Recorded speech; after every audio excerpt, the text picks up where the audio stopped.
In August, it's supposed to be 24, 25 degrees today. I think it's because I'm near the Weir pool, you know. Got my legs in the water a bit, obviously, but not too bad. But cool, really chilly, getting goosebumps. So I'm going to give this another, what, another 10 minutes, 5-10 minutes, and see what happens. I don't like to leave it in its place too long, especially in the summer. You can cast around on the Thames. You don't have to sort of hit the mark every time. It's sometimes, especially with this method, you're not putting a lot of bait in the water, so it's nice to flick around a little bit, because I mean, there used to be a lot of barbel here in the 80s and 90s, early 90s, and then a lot of stuff changed, so they're, you know, they're very thin on the ground nowadays. And the carp as well. I mean, it wasn't that long ago, 10 years ago, 15 years ago, oh, 15 years ago you could catch a carp a chuck almost. She's sitting a lot better now. Now I've moved it across.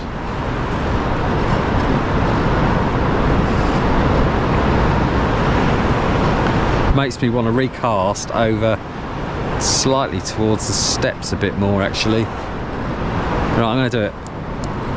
Yeah, I was fairly close, but it's not where I want to be. See, all the bait, all the paste has come off, which is nice. It's good in the summer because I'm recasting quite a lot. It is a bit soft, the paste. As I say, I had to freeze it, which is never a good thing, really. But, you know, it is what it is. I'm going to lose all this at some point if I'm not careful. Alright, let's have a chunk round the weight. Push it into that middle section. Yeah, it's just a bit soft. I might actually leave it with the lid off for a bit. It's the thing when you freeze stuff, it tends to, it's almost like it puts water into it from the air, you know. So if it is a bit soft, just round it off. Just make sure you round the paste off. You don't have any big hard sort of jutting out pieces, you know. Because like I say, when you cast, when it hits the water, it breaks those pieces off, so you really want to, it's a bit too much, you really want to just get it as nice and hot as possible. It's really important. You can sit there when it's really, really hot and the river's really warm. I like to sit for about a minute, get it really cold. Right, let's check it.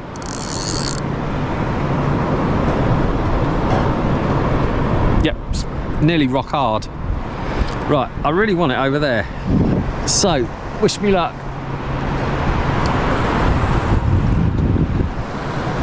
Oh, that's a bit far. No, yeah, it's a bit far again, but it's right on that edge. It's not too far away from where I used to go, so a few meters, that's all. Camping and Caravan Club, gorgeous site that is, absolutely pristine site. Really, really, what's the word? The management side of things, oh, dearie me, hot or what? If you obey the rules, then it's all good, isn't it? If you obey the rules, it's fine. If you don't, then you deserve it. Can't blame them. They run it well, and they want to keep it like that. Oh, and everything on site, oh, so clean. Wow. You know, everything. If you want to take a family camping, you know, it's a lovely spot to do it. Absolutely lovely, clean as anything. Bathrooms, you know, showers, The washing areas, washing up areas, that type of thing are absolutely lovely, always are pristine, and the grounds itself immaculate, and lovely staff, lovely staff. Come on fishies, come on, I want to show you a fish. I want you to see a barbel.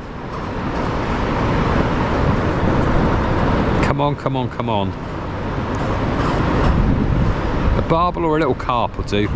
Just a little carp.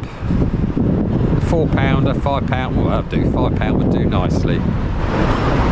Oh, let's have another quick close-up of the weir.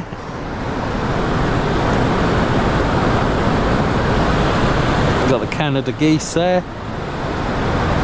See canoeists there sometimes when it's in flood. Really, really mad, most of them. Kayakers, sorry, you know, those little short kayakers, crazy, doing all their tricks and stuff on the weir, that gushing water. But what a lovely spot. 15 quid. I know my website, I know my YouTube channel's like mainly for freshwater fishing, free fishing, parking, good access. I don't know how many times I said that, but I mean, it's still free fishing. I've paid 15 quid for the week to have the boat on the water with a river licence from the lock keeper. That's it. I haven't paid for parking.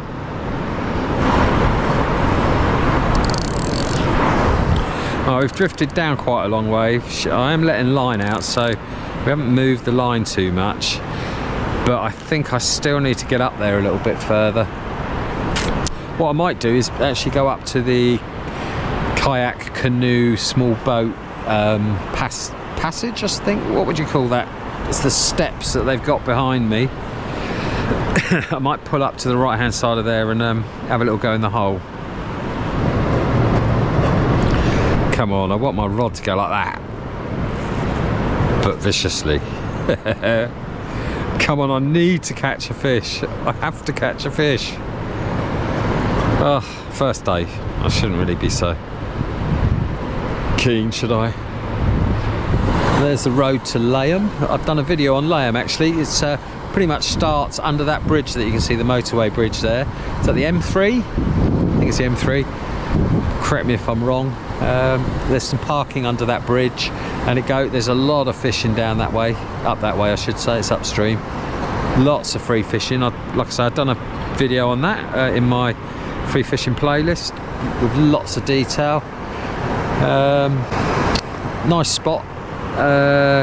Can be a bit rough sometimes with people. Certain people don't care, you know. Yeah, so I'm going to move. I want to sort of get up onto that front edge of the sandbar. So what I'll probably do is scoot over to there actually. Yeah, I'll scoot over to the stepped area just there, tie up, and have a little cast just inside the weir pool. See if we can winkle something out that way, and maybe come back to this spot in a bit. Uh-oh, looks like it might absolutely pee down in a minute, which wouldn't be good. It'd be really bad. I don't want rain. Don't want rain, not today. Last day fine, not the first day. I was hoping that the paste would still be on there when I reeled in last time, but I got this feeling it's just a bit too soft, so I will have to cast a bit more regularly, I think.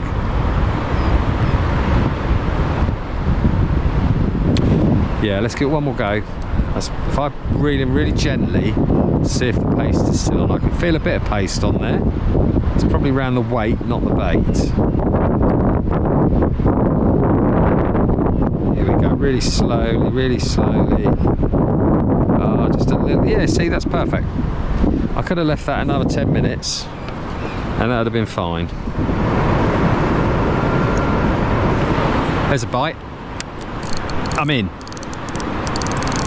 I'm in. I think it's a bream. I think it's a bream. Yeah, it's got to be a bream, isn't it? It's not doing a thing. But hey, I don't mind. Oh, I'm actually not sure now, saying that. It's pulling the boat. Oh, it's got to be a bream. Surely. That's not... What the hell? Yeah, it is, it's a clonker. Right, oh, I'm not getting that net cut mucky. There we go, let's go for that net. Look at the state of it, the way they come in. But when they're that size, you don't really care, do you? Oh, it's been a while, can't even remember how to hold them. Right, here we go. Good thing about crushing barbs down, there's your problem, gone. Right, smelly old thing. Whoa. Are we ready for this, chaps? Ladies and gentlemen, sorry. My Mucker 671's first fish on camera. Whoa. Steady. I'm going to need to hose myself off later. There we go, river bream, a real old warrior, blind in one eye by the looks of things. Looks like it's got cataracts. What a stinky old thing. Amazing. Yeah, okay, I'm slipping back. Lovely, yuck. There you go. Lovely yuck. That doesn't even make sense, does it? But, oh God, that's disgusting. So much slime. But I've caught a fish. Look at the slime. My God. Right, let's go again. Let's try again. Ugh, look at that.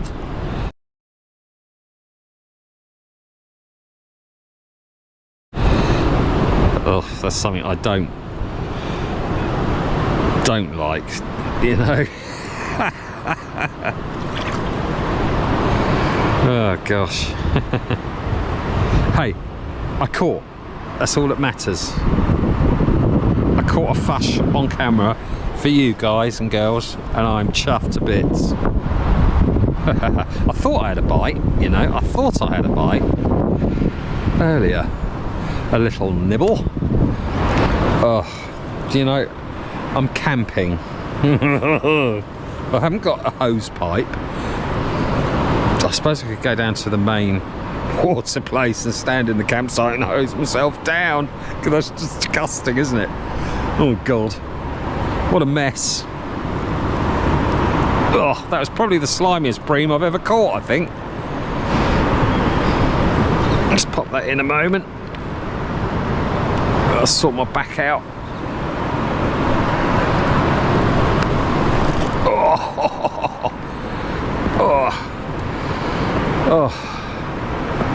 Oh, still better than sitting on the bank, gotta be honest with you.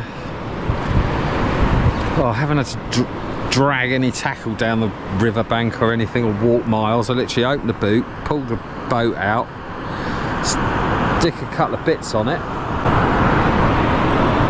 and Bob's your uncle and all that.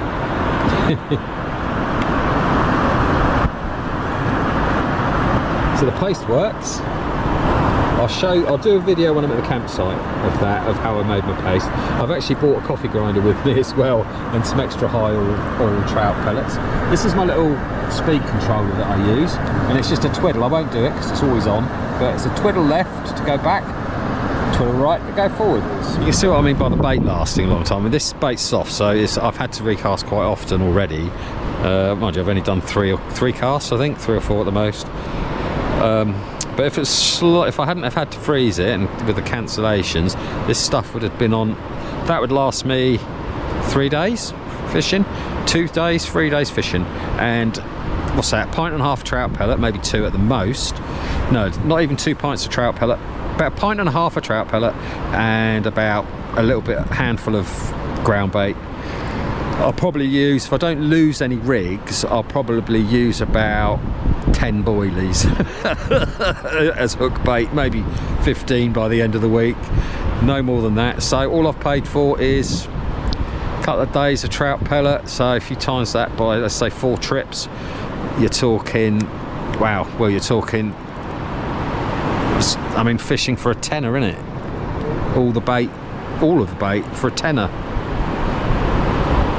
I mean, you can't beat that, can you? You don't need to traipse down the bank with all the big buckets of bait and the bags of boilies or anything. It's just a little bit of paste, a few. I even put my boilie stops in here sometimes. starting to shake when I'm a bit cold.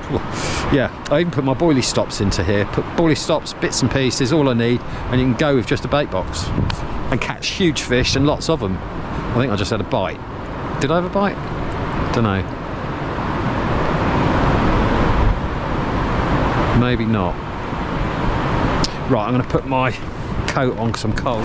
All it is a little throw that I use, a little cagoule type thing. It's called by Vass. It's made by Vass, so it's completely waterproof. It's actually what they call it, water repellent, so not agrophobic, hydrophobic. So it's very thin, completely waterproof, completely windproof, so just right for the belly boat really, to be honest. The only thing is I don't want to put it onto all this crap, but I'm going to have to. Right, camera down for a minute. Right, I think what I might do, because you know, I haven't had a barbel or I haven't had a hard hit or a pluck or anything like that. It's just that sick looking bream, so I'm thinking I'm going to try maybe whizzling around a bit. That's not even a word, but whatever. If I now go back like this, because I said earlier I wanted to try the deep bit. Well, that's right to my, just to my left.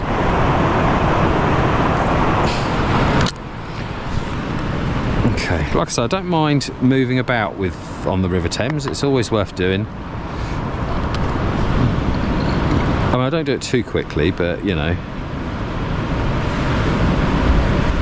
I would like to have seen a sign of something there other than a bream. It's the first day, so I'm going to do it anyway, aren't I? Not settled or anything. I bought too much stuff with me, to be honest with you. Way too much tackle, so when I get back I'll be thinning that down, because it's the first time I've been freshwater fishing in this. It's normally sea fishing, isn't it, that I do, so I went out 7 miles out to see on a lighthouse called the Nab Tower, abandoned at sea by my mates. It was amazing deep sea fishing in this. 7 miles out with ferries going past. Lovely. Caught a few. Had a really good dive that day actually, Pete did. He had some lobster and crab.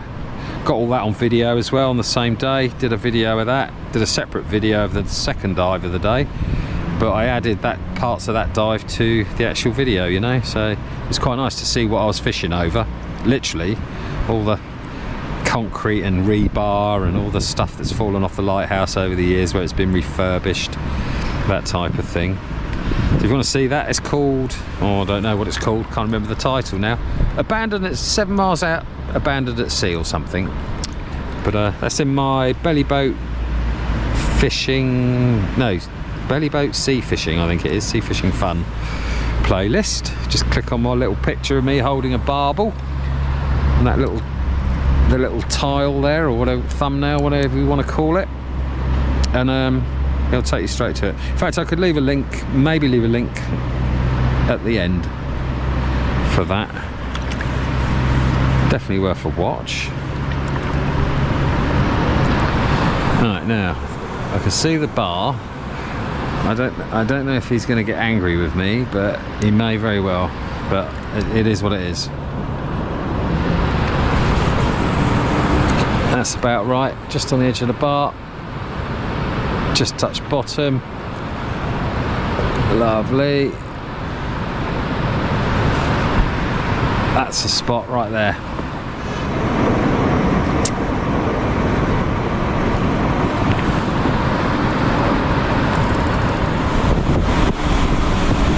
Oh, that's not good. Windy. Hold tight. If I can get back here, that would be great.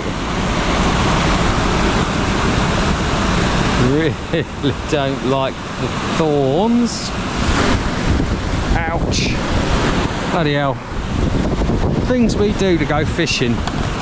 I didn't realise it was a blood sport for the person fishing. Oh. I hope you can hear me alright, probably. Pretty noisy. Not as bad as the Nab Tower though.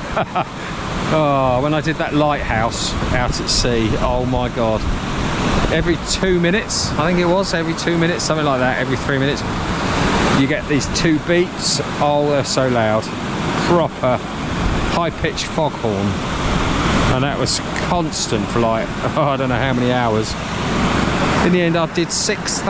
I edited nearly 6,000 bleeps, I think it was. Might have been 5. No, I think it was nearly 6,000 bleeps I had to sort of knock the volume down on. It took me 2 weeks to do that video. It gave me bloody nightmares, it did. Beep, beep, and I'm right underneath it, you know. Blooming deafening. Ouch, ouch. Get rid of that bit. Dunk my bait for a bit. Let the fats in the trout pellet, in the high oil, the oils I should say, in the trout pellet, let them get nice and cold in the water again and go hard.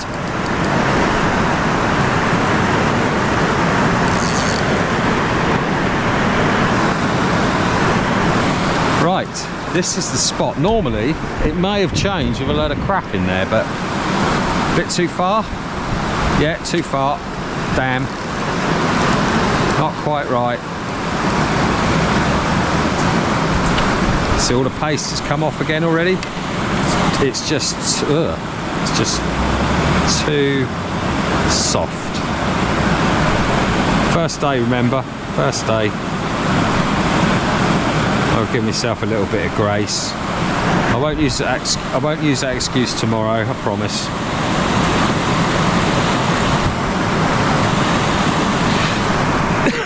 Excuse me. I found a few more spots actually, free fishing, because I don't live here. It's like I live near Portsmouth, so it's it's quite a trek for me to get here and back. But I've been looking on Google Maps, that type of thing, having a good bit of research. I found 2 or 3 more nice little, actually 3 or 4 nice little spots to try. But so they'll be coming out at some point. Slightly further up towards Staines Way, you know, that sort of area.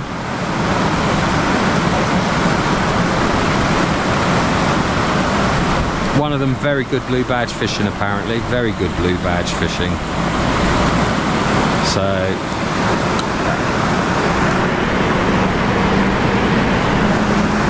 come on.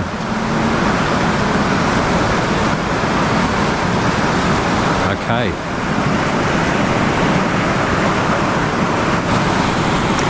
I hope it isn't too noisy for you. I mean, it's not going to be great listening, but you know, if I can winkle something out from here, all the better, you know. Turn the volume down for a bit till I get one.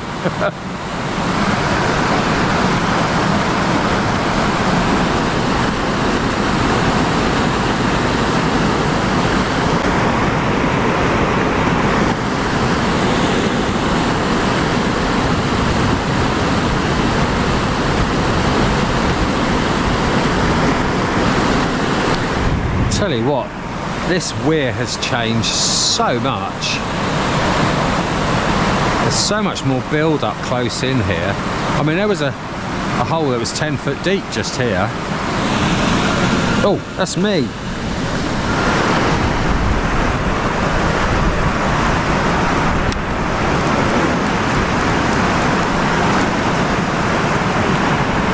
Wow, this weir pool has changed. Really changed. Wow. The pace is a bit better now though. Look, it's staying on quite nicely. This is my second cast now, and it's quite hard where it's been in the water, so that's a good thing. Right, so I'm just going to take it away from the weir. I can't believe how much this weir has changed. It's frightening. It's unbelievable.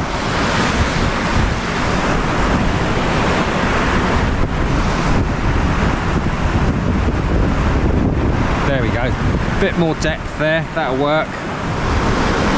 Well, it's 6:30 now already, so I've been here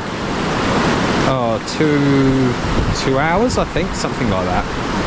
It goes so quickly. It might be about 3 hours actually, but of course I had to pay for the lock and for the river licence that took a long time, and a few other bits and pieces. I say took a long time, it was all my fault. I turn up in a belly boat that I can't actually get out of in deep water. You've got to be able to stand up to get out of it, you know, unless you've got a very low platform or something. But the lovely lady at the lock run around for me, can't believe it. I apologise twice. Oh.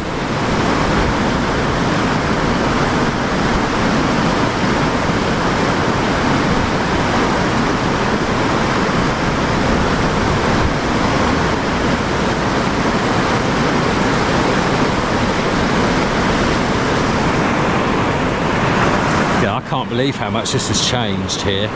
Last time I was here in a blow-up dinghy, the water was to here, okay, and it was about a foot deep.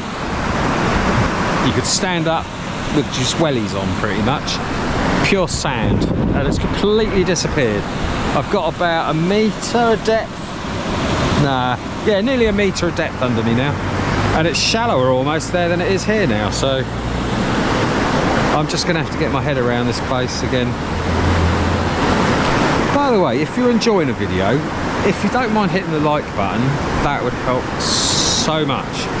The channel would really benefit from it. It's so difficult to break YouTube as such, the algorithm that runs it, because there's so many millions of videos uploaded each day. It can't be run by a human being, so it has to be run by algorithms, so sort of AI and that type of thing. So if there's a lot of interactions on a channel, the video might be really rubbish, but if you get a lot of reaction to it, you still get pushed up in the sort of your recommendations. So when somebody posts a video, you've got more chance of it being put up there. But the best way to do that really is just to hit the like button, you know. So I would dearly love you to do that if you could. I'm hoping to meet one of my subscribers actually towards the end of the week down here. That would be nice. I'd like to pick his brains actually. Yeah. Oh, Smithy, yeah. I'd like to pick his brains. He's fairly local to here, I think, and he knows quite a bit. So, yeah. Never say no to help, you know. Right, I'm really disappointed that this is so shallow, so I've got this horrible feeling I'm going to have to move again. I'm alright where I am there, but the drop-off seems to be around here.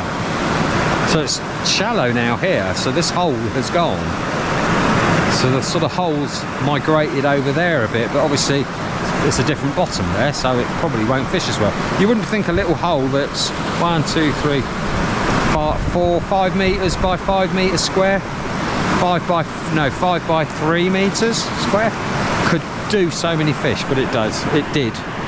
But it's not there now, so this cast is all new to me. I'll give it a little bit longer here. Not a lot though. And then I might mosey on back to my, original spot for the last half an hour. Right, well, we're not doing very well here, are we? So I think I'm going to move again. Let's move again. I think I'm going to go back to my normal spot. So the original spot. Be a bit quieter as well because this is too noisy. For the camera anyway. Why make it difficult for yourself, eh?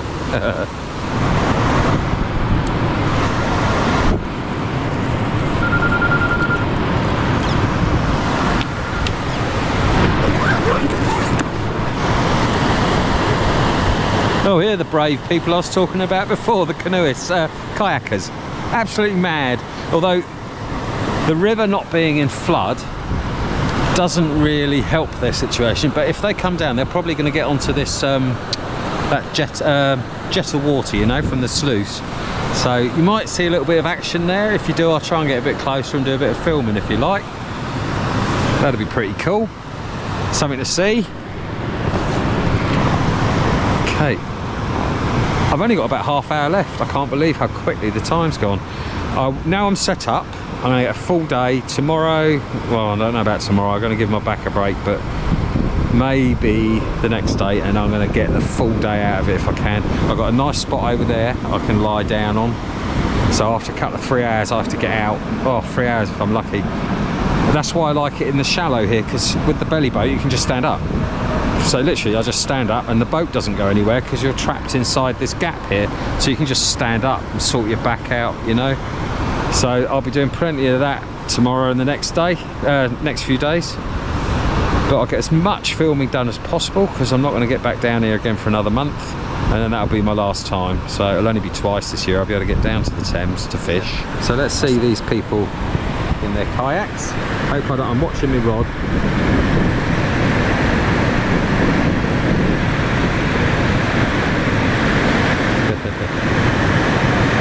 Right, they're warming up. While they warm up, I'm going to change my battery. Okay, so I've changed my battery for the second time now. There's got the kayakers here. They're limbering up, which is always a good sign. It means they're going to go and do something silly. So fingers crossed they'll go over into that little pool over there, you know. And I'll put the motor on and go for a little wander and see if we can film them. More interesting than me fishing. Way more interesting than me fishing. At the moment, anyway. Okay, I'm going to reel in and do a little bit of filming for you. Let's do it. Right, you see the bottom now. So this bar, look, that's how deep it is. There you go. That's how deep it is. And this bar was over there, as far as I remember.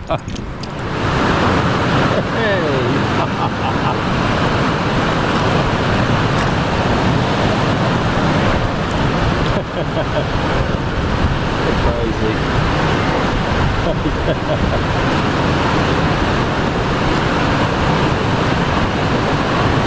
Oh my word.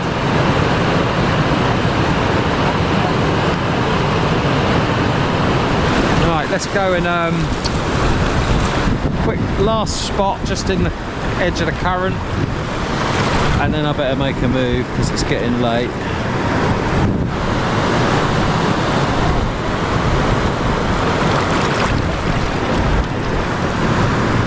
Here comes the shallow bit. I don't know if you can see the bottom there. It's about, I don't know if you can see the bottom, it's about 1.5 foot, 2 foot deep max. So it's really shifted. That's so crazy. Right, I'm getting the hang of this a bit more now with where I am and what I'm doing. So I can sort of see the terrain where it's changed. Yeah, I mean, I can put my foot down now. I'll just stand up. Shall I stand up? Ugh. Oh, my back. Oh, look at that. Stood out in the middle of the River Thames. Hello. Don't know what to say, really. I can't believe I've done it. Can't believe it.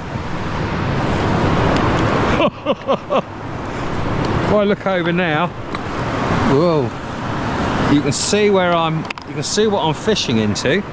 Gravel bottom, can you see? I'd imagine there's swan mussels, all sorts of different things in there. So lovely clean bottom. That's what she said again. I'm loving it. I'm just walking in the River Thames. Right, over this way, he says. Right turn, Clyde. Like I say, we ain't got long. We ain't got long at all, so. Right. Actually, let me check the time.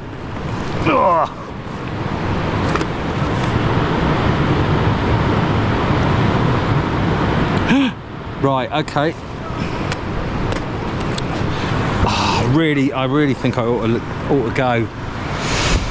Yeah, I'm going. I just have to go because it's the first time I've done this, so I don't know about timing. I do apologise about this, finishing it a little bit earlier, but I'm going to have to. I'm going to get back here and I'm going to stand up and fish a bit tomorrow.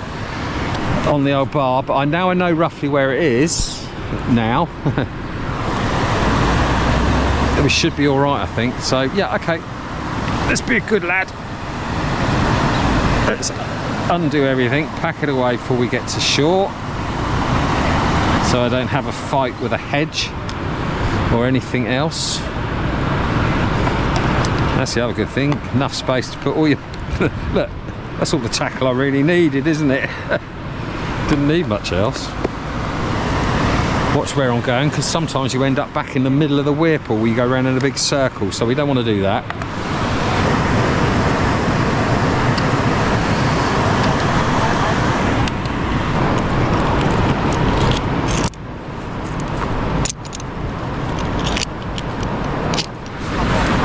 Sorry it wasn't longer. Sorry it wasn't longer, but I just need to get back to the campsite. I need to work things out, see how long things take, because I don't want to get caught out and have to sleep in the wagon outside the campsite tonight, you know? It's not what I'm planning on doing anyway. One last look at the weir. I promise you I'll be back here and I'll be really taking it seriously next time, so, and I'll have a good day. Like I say, this is just a test run, so I've learnt a couple of bits, so let's go for a little bit of a journey.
Oh, that.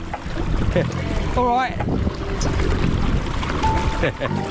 Well, on that note, everybody, thank you very much for watching. I'm sorry I only caught a bream, but what can you do? Yeah, get better. That's what I can do. This is where I don't want to get off the boat now. It's like going back to reality. Well, I've babbled a lot, haven't I, today? I do apologise about that. Only caught one bream, but there will be more coming, like I say. So keep your eyes open. Don't forget to hit the like, the subscribe, and notification bell. It's free to subscribe. It's just like adding me to your favourites, that's all. If you sign in with your Google account. And, well, I'll catch you on the next one. Thank you very much for watching.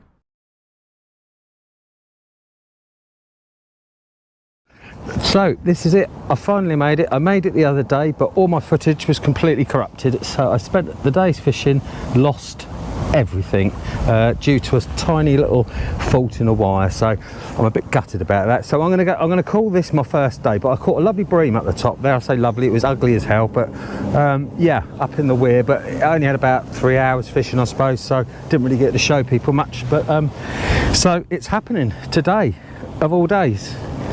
There's Chertsey Bridge, there's the parking just there, just launched down there. Shown it before on all my videos, my free fishing parking and good access vids. So that's downstream, so we're going to go up to the weir. Oh, finally, let's see what else goes wrong, shall we? Let's see what else goes wrong. I'm finally getting the fish on video, which is brilliant. First time. So I'm going to be going all the way up my all the free spots that I've shown on YouTube over the years. I better wait for this nice big wide beam to go past. yeah, lots and lots of free spots on the River Thames with free parking, free fishing, great access if you're interested. Nearly 30 videos of that and a few other bits and pieces, other places, a little bit on the River Test. I'm going to be building on it. It's, you know, I'm going to get a lot more over the next year or so. But there's going to be a lot of this fishing as well in the belly boat. Like I say, I'm at Chertsey. I'm going up to the Weir for barbel and carp, fingers crossed. But also, I'm going to be going to Shepperton as well. So I'll be doing a bit of Shepperton Weir, all up that way, up towards the River Way entrance, that sort of thing. All my free spots, Layham, you name it, you name it. I won't do the tidal in this. I mean, I do a lot of tidal stuff in this, in the harbours and things. If you want to check that out as well, I've got some funny vids of that. Lots of bass fishing and trying to get flounder and icy winter fishing in this and that type of thing. It's all good fun. So, well, anyway, don't forget to hit the like, subscribe and notification bell. It's free to subscribe. It's just like adding me to your favourites, really, that's all. It really helps the channel, pushes my videos further up the algorithm, if you know what I mean, up on, so you get the recommendations each time I post. Right, so we're going to go up there. Shall we race? Let's race the barge, tug, whatever. Not tug. I hope everything's recording this time, I really do. So I'm going to be gutted if it's not. Quiet, isn't it? Yeah. Da, da, da, da, da, da, da. Oh, and I've lost a flipper end. A clip off my flipper, so I've only got one flipper today. I'm not happy about that, to say the least. Lose a little bit of control, but it's not too bad. You know, I've still got the oars and things, still got the paddles to use. So there we go. That's my view.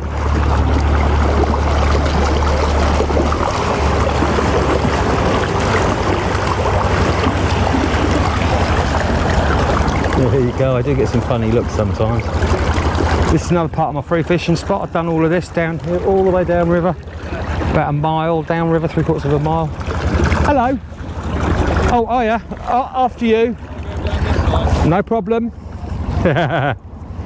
Yes, I'll be going up to the Weir pool in a sec to try and catch a barbel or a carp. I was down here on, well, 3 days ago nearly, and I had a lovely big bream, but I wasn't that happy with the way it looked. It was pretty ugly. Cataracts and all sorts. I'll probably put that one up as well. I might do a little short on that one as I lost all the footage, so I can't believe all my footage got corrupted. Never mind, eh?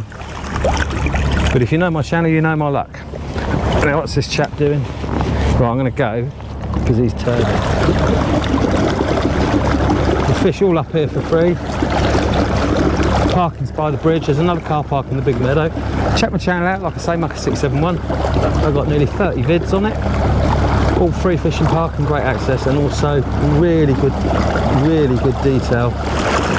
Yeah, I can't believe it. I'm off again. Lovely. You want to see my setup?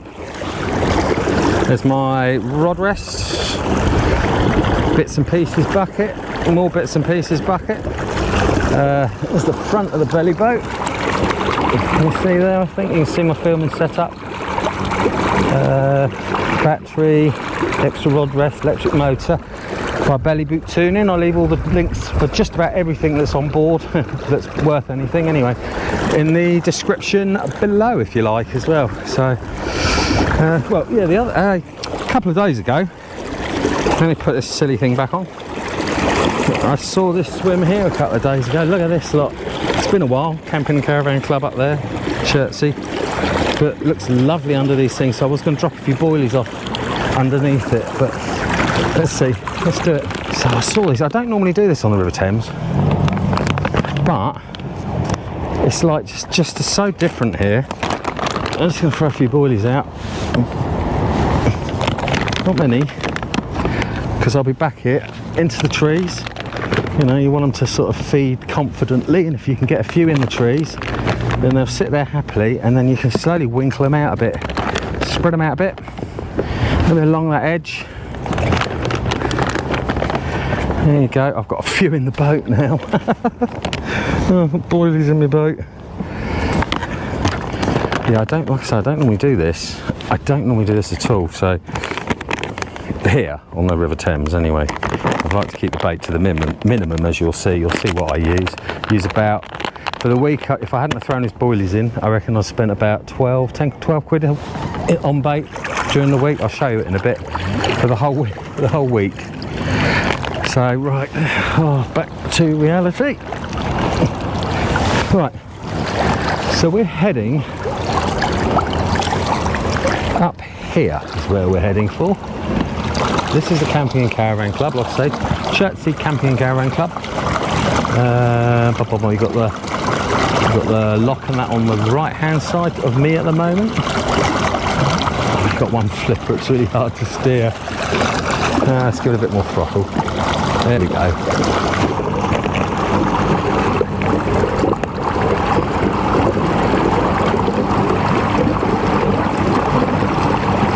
Right, I'm actually in the main flow at the moment. I just wanted to come over to show you.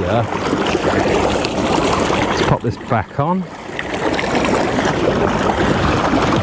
And what I'm going to do, there's actually a sandbar that's moved. Quite a big sandbar, and it's not exactly where it was before, so I'm a bit... I need to go back and find it again, but I want to sort of fish on the edge of the sandbar. I'll show you in a bit.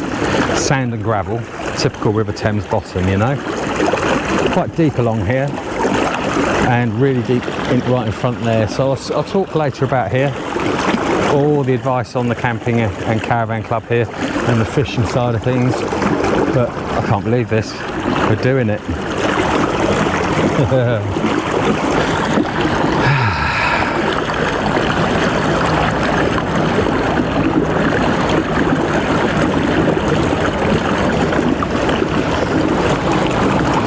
It's going to get really shallow really quickly. Check for boats. We're all clear. Here we go. I'm in the shallow spot now. Let me see, the colour of the water's changed. See the sandbar right there? I want to just be fishing just on the other side of that sandbar, on that drop off. But I've got to go quite high up, because I'll end up right on top of it otherwise. There's my electrical cables for my GoPro, and oh my word, so much gear, it's unbelievable. What do they say? All the gear and all that. I've got pictures to prove it though, the odd one anyway. There we go. Right, we're miles off now, so what I want to do is, well, it used to be a deep hole right there for bream.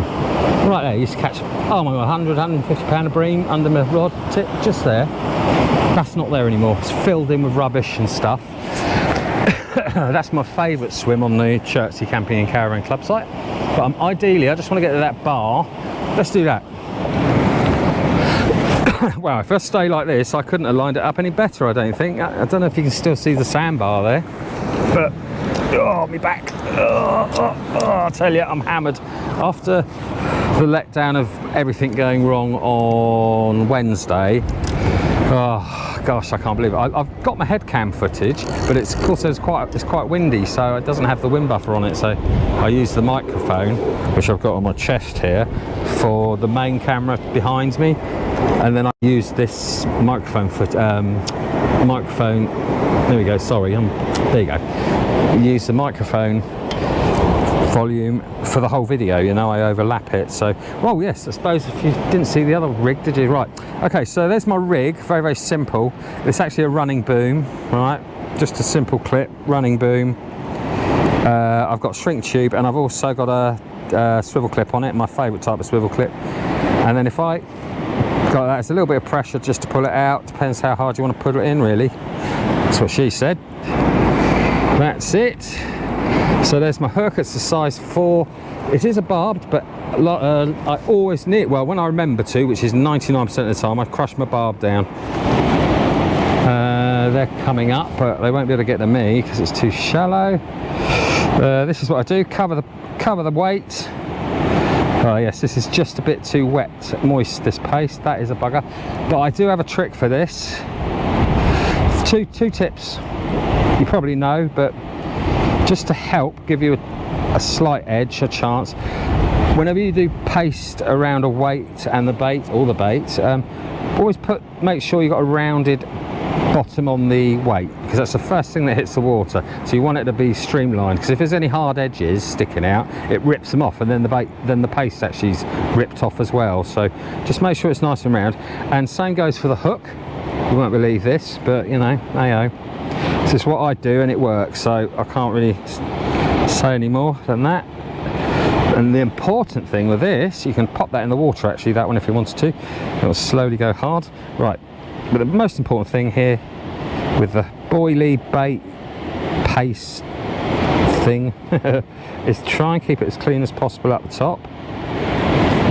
If you feel like you've got too much, just take a bit away, because that will break it up, because it's the opposite. So you want a nice rounded edge near the top of the bait paste here. See, I'll show you. Nice. This bit needs, because what happens is that goes in the water, splosh like that. This goes in the water, but it follows it down. So the front bit goes down that way. So you want this bit to be right. This edge here. Now the tip, if your paste is a bit soft, which mine is, and I've drifted a little way, so that's going to have to be corrected, is pop it in the water, just leave it for a bit. I do want to get a bit closer than where we are. I might slowly reverse to it. There you go. That's the good thing about having an electric motor. It's just about completely silent. Look at it. There you go, getting there. Just hope it doesn't pull the anchor out. Really, I just want to get it on just on this side. It's just on the other side. There we go. Look. Oh, that is the one. So I've had some nice barbel out of here. I've had some nice chub. Chub I've had up there. All my chub pretty much. I had one off the campsite wall at the bottom, and I'll explain that later to you as well.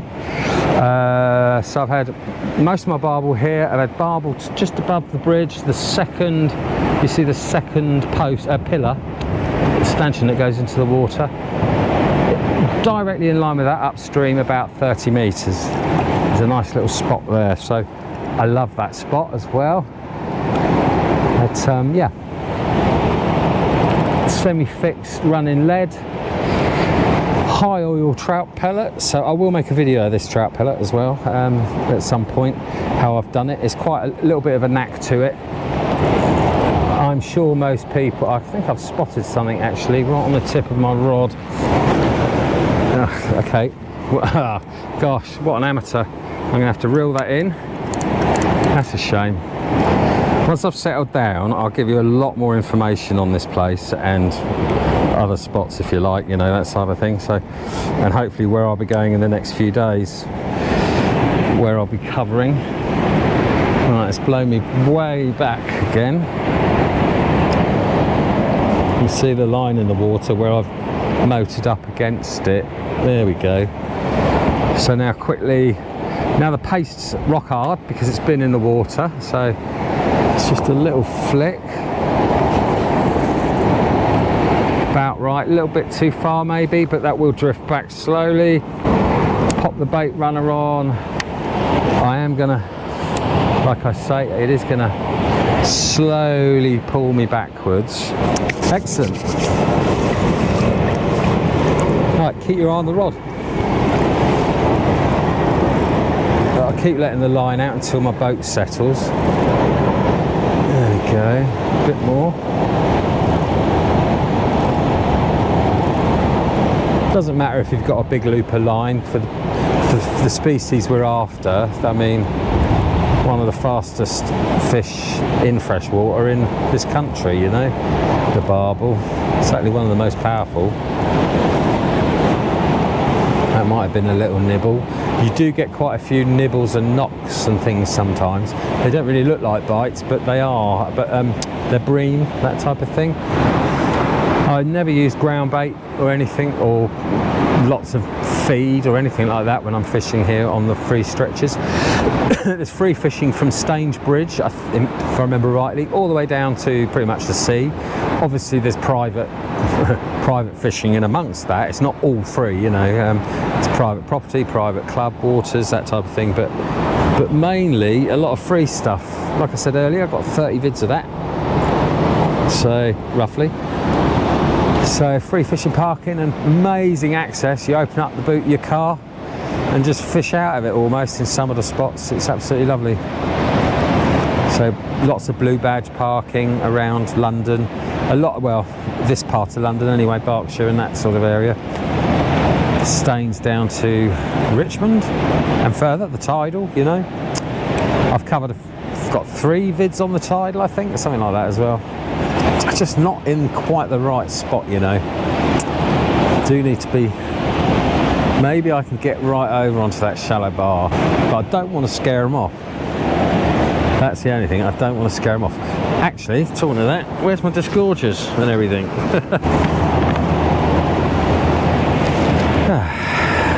Right, okay. Do you know, I think I might try. Okay, no, that's okay. Stick it in reverse while I'm doing this. I'm going to keep going.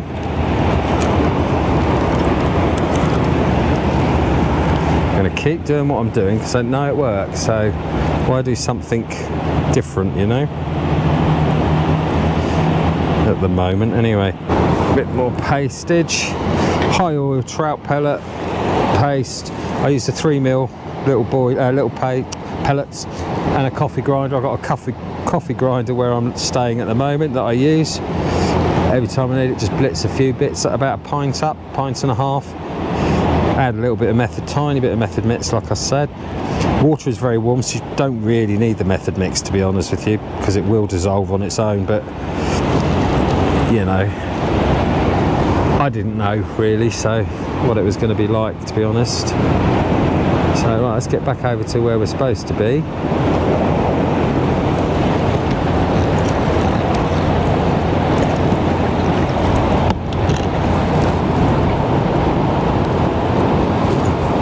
Okay, are we ready?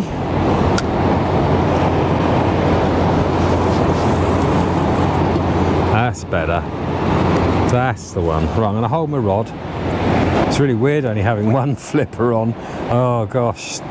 Just the plastic piece on this corner here I lost. I'm hoping it's in the wagon, or well, it's not at the campsite because these haven't really been out of it, so out of the wagon, so never mind. Oh, there's the red kite again, look. See the red kite up there? Got the V-tail, the markings on the top of the wings. It's being attacked by crows yesterday, bullied by crows yesterday, I should say. Amazing. Oh, I had a little nibble then. Just a little tiny tappity tap tap. Smelly old trout pellet boilies, that's what these are. Trout pellet boilies, stinky things. Poor. Cover them up.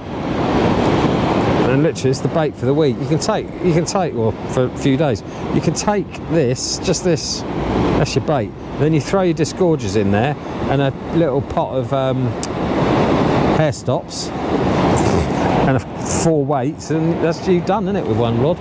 You don't need anything else. You know, and it's cheap. 15 quid to fish on the river, but that's for a week's license, so 7 days. I think it's 7 days. That was £15, so you're not paying for the fishing, you're paying for a license on the water to be on the water. So it's still free fishing here. Chertsey Camping Caravan Club, that's the end swim on the northeast corner, my favourite one. If you do stay there, remember that that's a very short, it's a very short platform. So, and it's really deep in front of you, so you can't put like even a really long rod rest. It's really hard to even put a long screw, corkscrew, extra long one straight down. You still don't really have enough purchase because there's a lot of current that pushes against it, and it's also, like I say, very deep. So I would suggest like a rod pod, that type of thing, or maybe go down a one rod and just hold it, or I mean there is room, you can do it, you know, a little rod pod or maybe a bucket or find something, but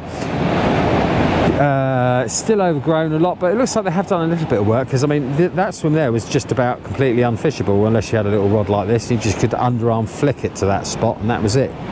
You could barely see the weir, but they've cleared it out nicely. And it looks like they might have cleared one or two other swims down there. There's some big concrete things I'll show you later on the way home. Big concrete steps that they use for canoeing and access for that type of thing, but looks like it's been chained off. I'm not sure. Right, time for a reset because of the, can you believe it, the wind is affecting me more than anything here. It's completely taken me away from where I need to be. Still a little bit of paste in that weight, not a lot but a bit. Ugh. I mean, I wouldn't use it like that, but you know, what am I doing? Not that. There you go. Such a professional. Right. Let's try again with this anchor. I'm going to try and get up there a little bit. Let's see if we can get a bit of a better shape on it as such, you know, position. Here we go, we're a bit closer now. I'm going to try this. A lot closer. In fact, I can see the gravel bar right there. Can you see the difference in colour? And that's what you've got to cast to, but just the other side of it, really.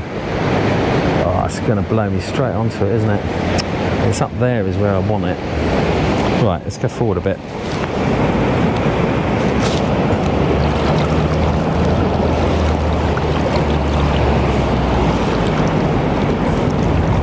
It's an amazing little gravel bar. I mean, it's tiny now compared to what it used to be. It's huge. I mean, it's sand all the way up to there. It's dragging at the moment, so need to let a lot of line out. Still dragging. Still dragging.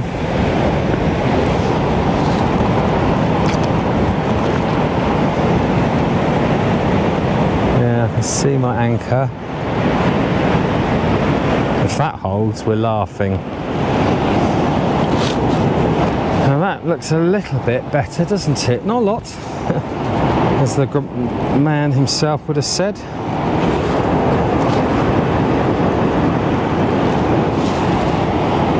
Oh, right, it's tacky now. Now it's been air dried a little bit because it's been in the freezer. A freezer tends to almost like put water into things. That's what it feels like to me sometimes. So now look at that, it's got a lot tackier.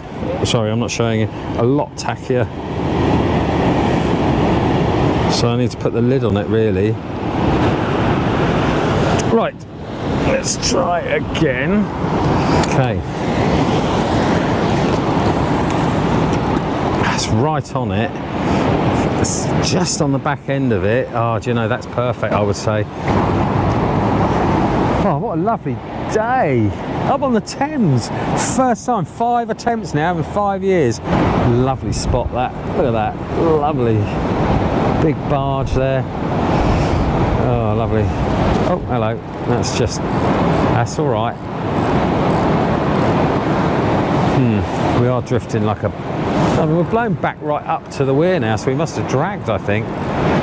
Okay, right, so I'm going to try something just a little bit different. I'm going to be a bit braver on where I'm casting and where I'm anchoring. I'm going to just try, I want to go up about another 5 meters towards the bank, a bit closer, because I am just drifting like I don't know what. I might have to get another anchor. I could all sort of anchor in the right, sort of force the direction that I need, if you know what I mean. We are going back over there, I think. So let's turn around.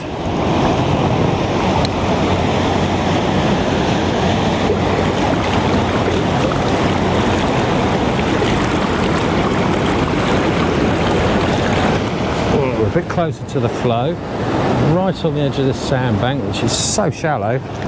I'm going to give it some more. There we go, right up on the sandbank. I'll have to stand up in a minute. Let's see how shallow that is. There's the shallowest part right in front of me there. Crystal clear, but that's not where you want to be fishing. You want to fish on the edge of it. So there's the streamer weed just there. That's the streamer weed. That's where we want to be, just on the edge of that. Okay, let's see what happens. Clear. Bit of reverse. It's just not quite hooking onto anything. I'm dragging. Come on, here we go. Right, it's hooked up. This is more like it. Is it going to settle or go around in circles?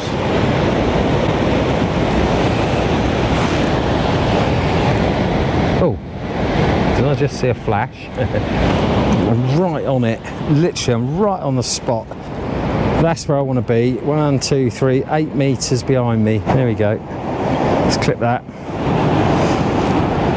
I can't believe my footage was ruined a couple of days ago. My first day on the River Thames fishing in like 5 years nearly. All those promises. I was so nervous doing it. I wanted it to all be right, and you know. Oh, but.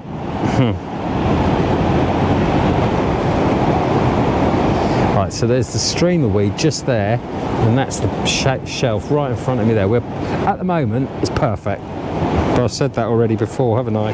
Right, nice and flat on the top, no sticky outy edges, flat on the weight one and flattish as on the top. It's a little bit squibbly, but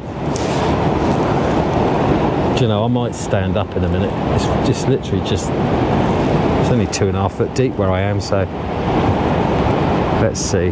Let's do that a bit more, a bit longer. Let it go hard.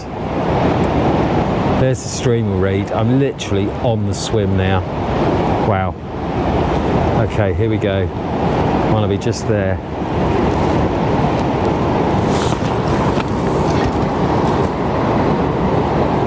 That's the shot. That is the shot. All right, if we don't move now, I'm going to be a happy chap.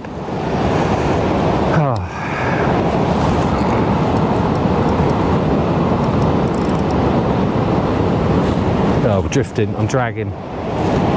Yeah, I'm dragging again. Stopped again. Gosh, it's annoying.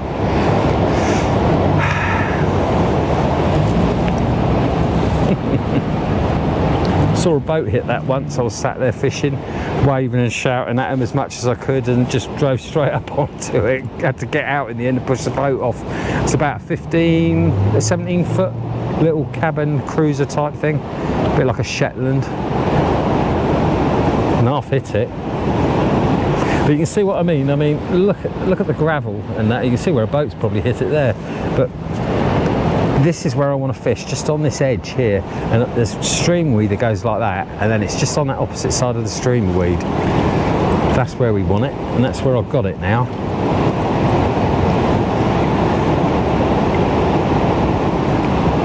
This should produce right at this moment. Okay, it's, I don't actually know what the time is. 4 o'clock in the afternoon, you normally get fish on the Thames, and 4 in the morning.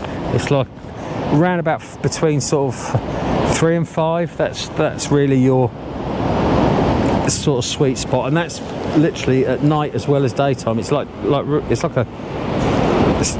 clockwork on the River Thames. You do get the odd one interspersed here and there, but it's always best to get up real early and fish sort of 4 in the morning if you can, or 4 in the afternoon. And the bites don't last that long, you know, necessarily. It's 3 o'clock now. So right, what have I just said? Let's see if I'm right. 4 o'clock roughly. You watch.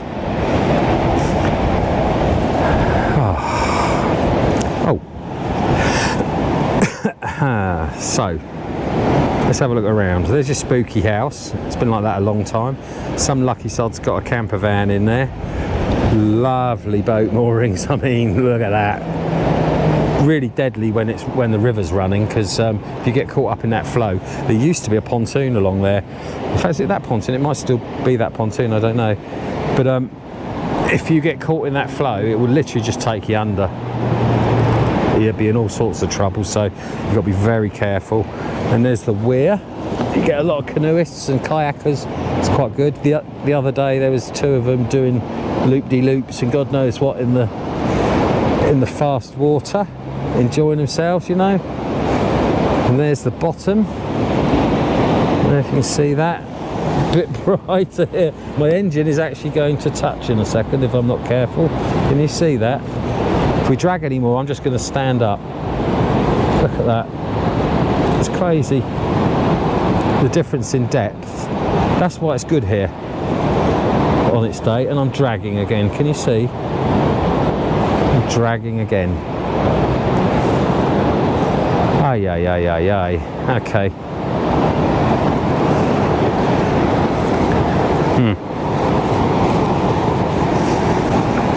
Oh, hello. Might have had a little drop back then. No, maybe. Could be getting myself at it.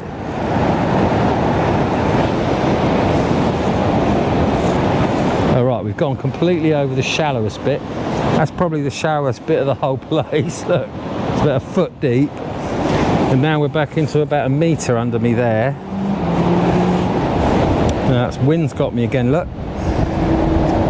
Blowing quite hard at the moment, so it's just literally dragged me completely off of this spot now.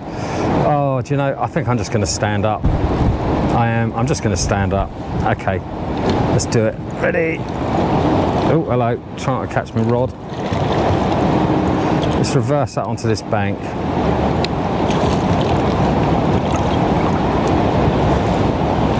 Here we go. And we're there.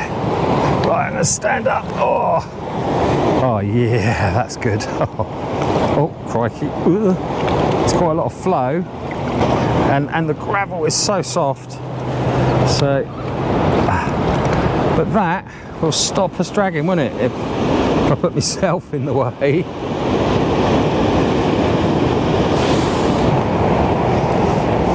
Oh, that pace is so much better.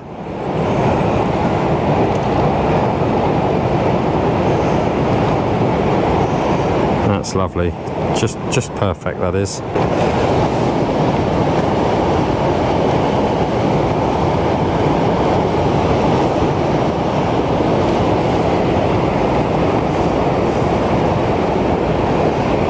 Remember to keep the hook end of your bait nice and streamlined again. It just makes all the difference. Ouch, gosh, that's sharp. There we go. I do like these rigs. Very cheap, but they work, you know. There we go. So I'm stood in the Thames. Actually stood in the River Thames. Lovely. Just cooling the pace down again, making it go really hard so it doesn't come off on the cast. Let's see. You feel the difference. That's rock hard. Literally rock hard. Perfect. There's the jobbly.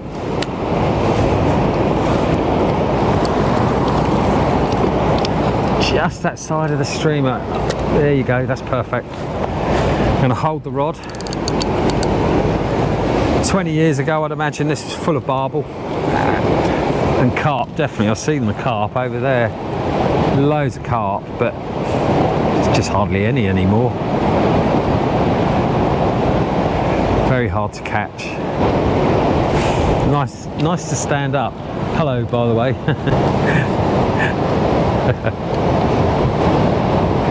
Don't forget, I don't do this on camera. I normally comment a lot, do commentary, that type of thing, narration. But if you wouldn't mind hitting the like button, if you like what you see. If you don't like what you see, don't hit the like button. Hit the thumbs down. It's absolutely fine. No problem with that.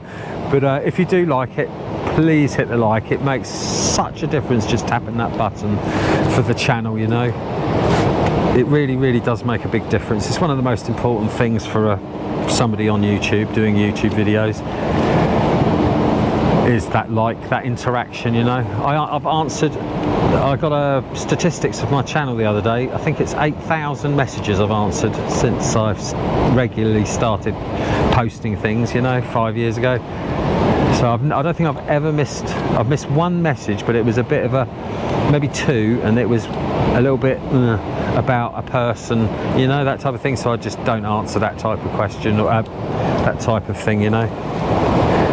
But anything else, any questions you ever have on the River Thames, on the free stretches of the River Thames, more than happy to chat in the comment section.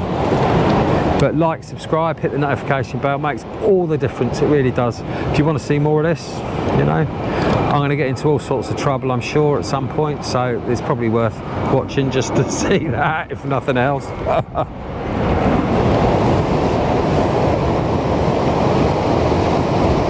That's Layham over there, directly in front. You got the motorway, I think it's the M3. Underneath that bridge you can park. I've done a video on that whole section. It's a very long section of fishing. Really nice swims. Had some nice chub from there. A few other bits and pieces, but just got to be a bit careful because it can be a bit dodgy with the odd character who doesn't really care about much, you know. So just, you know, I wouldn't take young kids there, put it that way, but you know, it's still good. I've never had a problem in my life, never had a problem fishing there, but it's just, there's something about it, you know. So I would personally wouldn't take a youngster. During the day's fine, but not so much in the evening. The fishing, literally, you park under the bridge and step across the road and you're fishing. And that's all the way, you know, you can fish from below the bridge right the way up to Thames, the towpath I think it's called, up that way.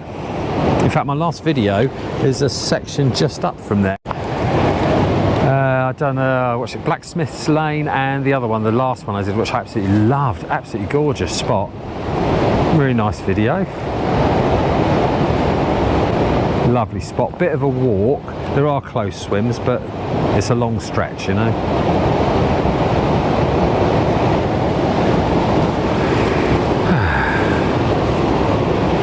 I wonder how many people have actually stood here and fished in the middle of the River Thames. I almost want to just sit down in the water and just float down. It's lovely.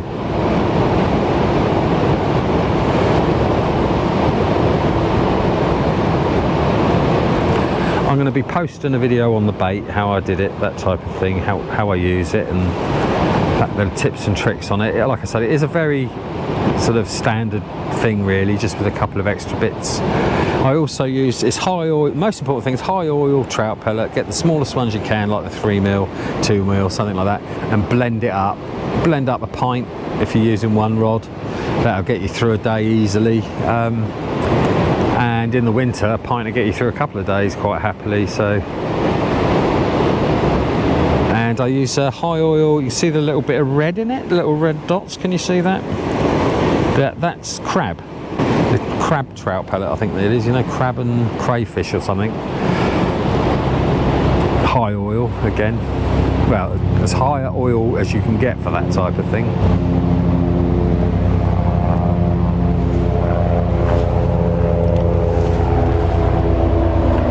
I'm nearly up to my winkle. Oh, refreshing is the word I'd use.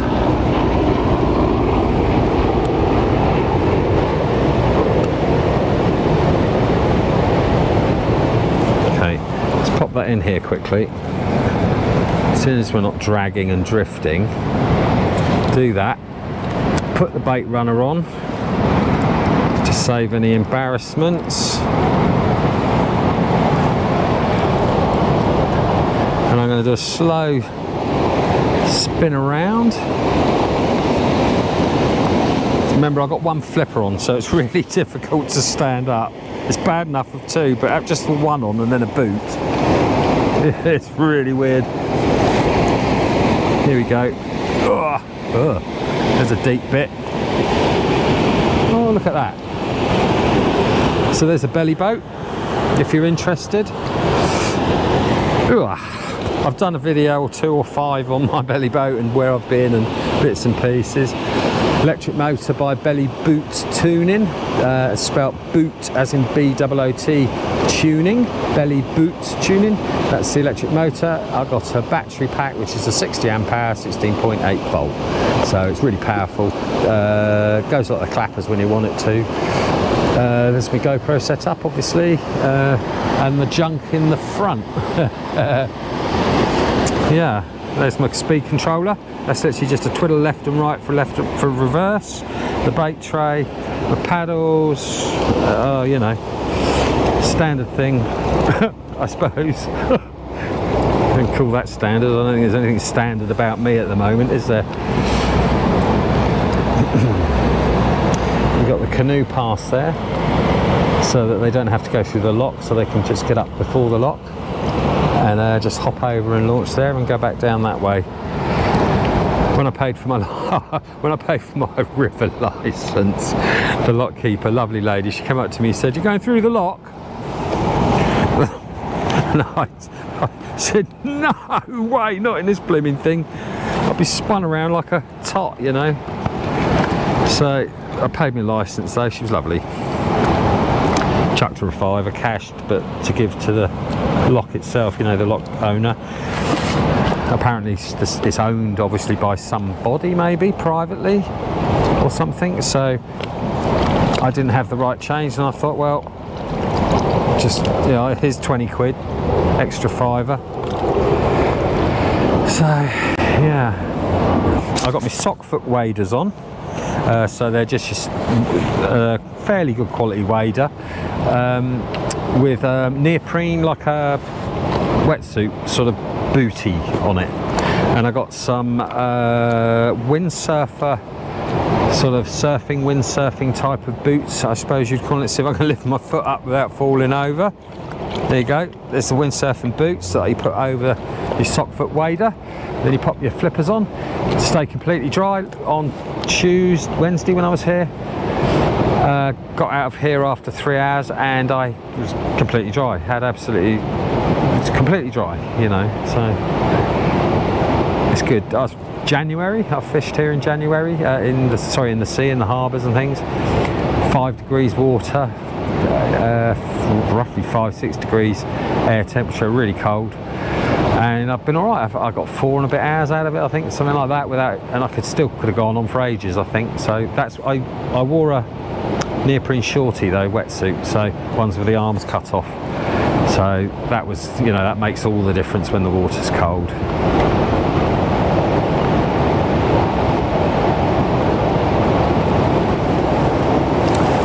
Come on, fishies. Even a smelly old bream would do just for now. Oh yeah, just a smelly bream, that'll work.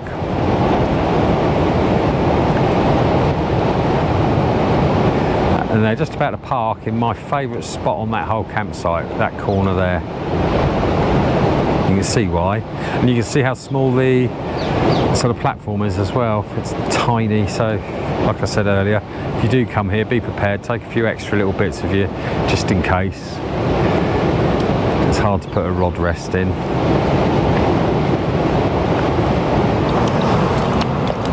Keeps sinking. Oh, it's so sinky, that gravel. Wouldn't think it was. There's some soft sand underneath it. I mean, this is the way to fish, isn't it? You know, I can't stand up long because of my back, but I've got terrible problems with my back. It's unreal. So I can never stand up for very long. That's why I got this in the end. Changed my life. Not had to walk down a river bank with loads of tackle in, oh, yeah, a couple of years nearly now, I suppose. No, a year and a half. No, a year. Yeah, a year. Wow. So you can see the patch of streamer weed. It's just there. You just see it there.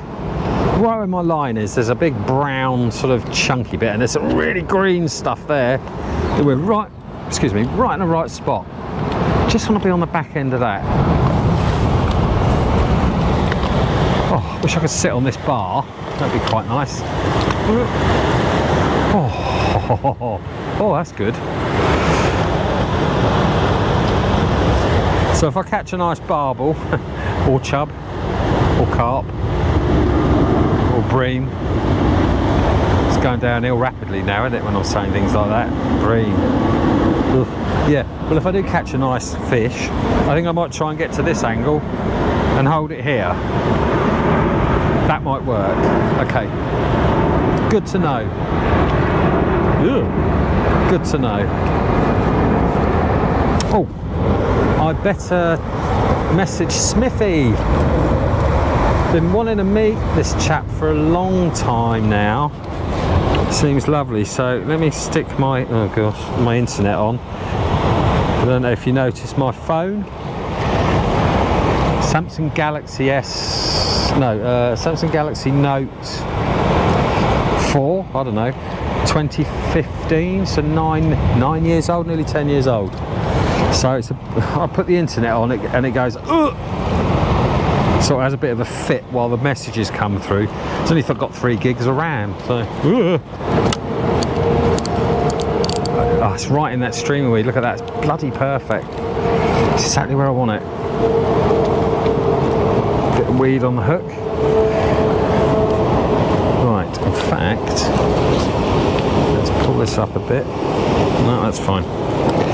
Okay, let's go again. The trouble is, if I sit down now, I'm going to move my spot, aren't I? So I'm not going to do that.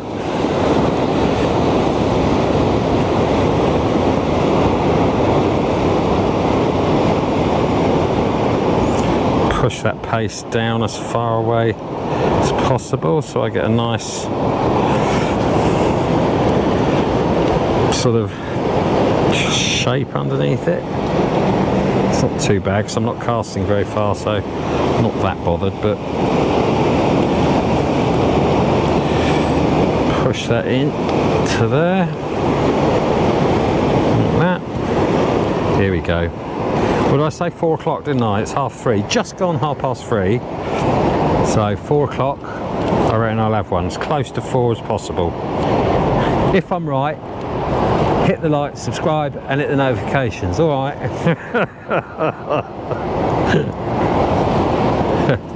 Don't do anything if I'm wrong though. Alright? Yeah.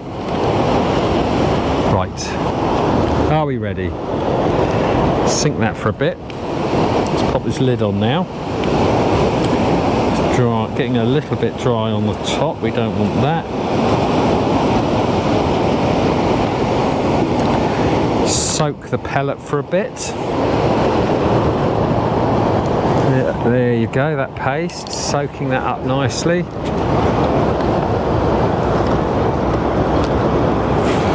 Okay, I've still got my microphone connected. On Wednesday I looked down and my microphone was just hanging by the lanyard. I'd knocked it off. Didn't even realise. That's where I want it. Oh. It's just got to get me a fish. That has to get me a fish. Come on. I want to get a fish for you. Ugh. I want to get a fish for you guys and girls, ladies and gentlemen. Like I say, I've got a snotty bream on Wednesday. Oh gosh, I had cataracts and all sorts. It looked terrible. Decent size, I suppose, but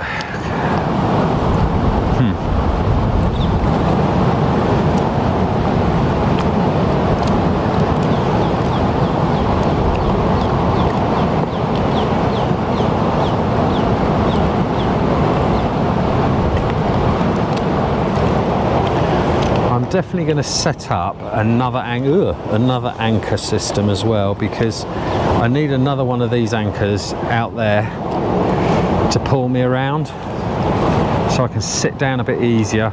It's just the wind, that's all. If there wasn't too much wind, I'd sit in the exact way the current's flowing, you know, but there's any wind and it just pushes you away. So I think today I'm going to fish here for a little bit longer. I've got the spot that I've just sort of pre-baited a little bit with those fruity boilies. under that tree, which is a lovely looking spot. I've never fished it. I've fished that bank and that, but I've never seen a feature like that there, so definitely worth a shot. But I may also just go down to that deep little stretch by the boats. But oh gosh, there's 3 or 4 spots really. You never really know. Oh gosh, that didn't last long. So that's the that's one battery's run out. This is the replacement. So that's the 2nd battery in total that I've done on this. It might have turned off because of the heat. It's red hot. All action cameras are like that though. Well, most, you know, they get quite hot. They've got to do a lot of work because they're tiny. So they have a lot to do sort of software wise, you know. It's like a sort of AI thing, I suppose, but not quite AI really. So it has to run a bit like a smartphone runs, you know. And if you play a game on a smartphone, it warms up. Exactly the same thing with this. But this is running at full tilt constantly at 4K. I'm recording at 4K 60 frames a second as well, so that really hits it hard, that does, you know. All right, another 10-15 minutes here then, and we'll give it a bit of a move. Okay, let's jump back in my seat because my back's starting to hurt. Oh. Right, it's nice to be able to do that though. Oh, have we drifted now? No, we've tucked up nicely, that's okay. Oh, hooked up nicely, I should say. Come on, fishies. Okay, that didn't help at all. Bad timing for a phone call. Oh, and bad timing for everything else. I'm going to be at the bridge in a minute. Right. Blimey neck. Not doing very well here today, you know. Yesterday, Wednesday was absolutely lovely. Hardly a breath of wind, just so I could sit here quite nicely. But now, oh, do you know? Go on, hook up, hook up, hook up, hook up. If that hook's there, I'm going to be a happy chappy.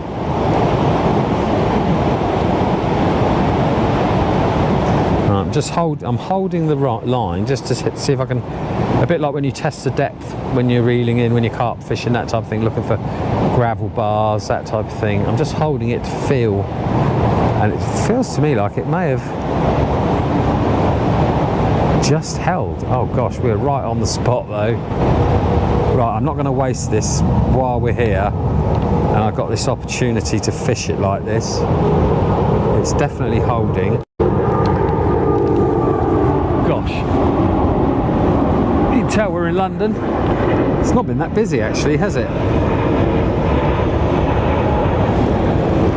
Maybe the wind's in a different. Wind's actually got a lot of a bit of north in it, so you probably find they're taking off from a different runway. That's why they're coming up over. Well, no, if it's got north in it, it must have south in it. If they're taking off like that, it's coming down the river, so no, it's north. I'm still locked in place. I can't believe it. I've dragged, and it's just literally locked me in the perfect position. But I'm a little bit close, to be honest. A little bit close. Right, over the top. It's that bloody, got that sweet spot at 4 PM. 4 AM, 4 PM, that is a real sweetie spot. It's just there, that's where I need to cast. Okay.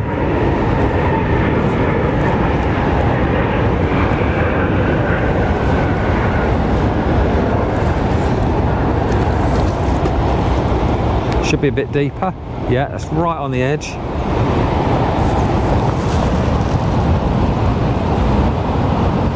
Let's see. Bait runner on. Do you know, a £2, a £3 barbel, I would just, oh God, that would make my day. That would make my day. Oh wow, I'm just about to eat oh, apart from my fishy fingers, a melted marathon.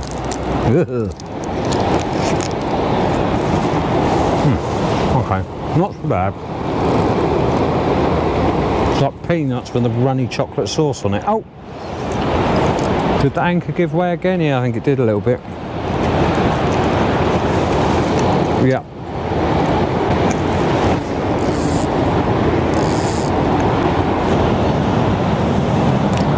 Very quiet, considering it's the witching hour of 4 PM on the Thames. You'd expect something.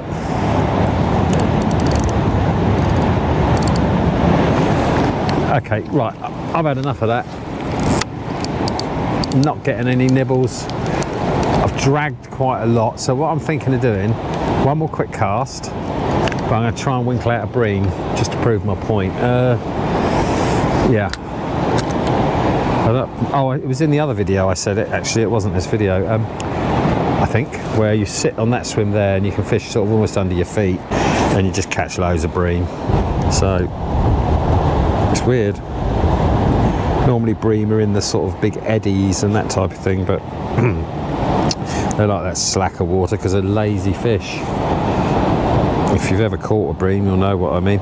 You go to Ireland or occasionally other rivers here and there, and they can really give you a good fight, but most of the time, I mean, that one I caught 2 days ago, it put up a little bit of a fight, but they just give up the ghost, came up like a wet blanket as per usual after about 10 seconds. So, a bit longer than that, maybe 20 seconds. Right, how are we doing? There we go. Right, I'm now. Oh, it's a bit of a chuck from here, so but we've anchored quite nicely, so I might be able to. Might be okay. Let's dunk it. Here we go. Right under my feet. Plenty of depth. Right, let's try that for a moment. Let's try and be sneaky.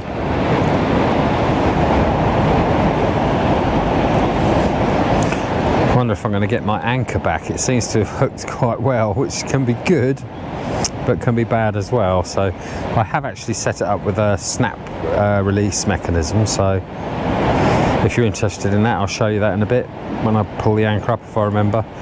Little plastic tie, and you just tie. So you got your anchor, you got your sort of whatever you want to call them there, poking up.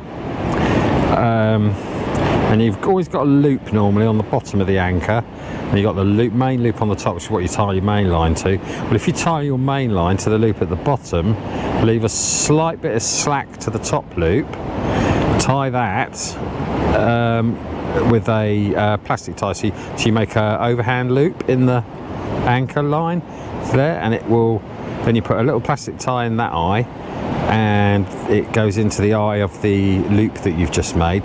Pull it up fairly tight, and then you're left with the anchor line going down to there, the top eye attached by a plastic tie, and then down there it's fully attached to the ring with the rope.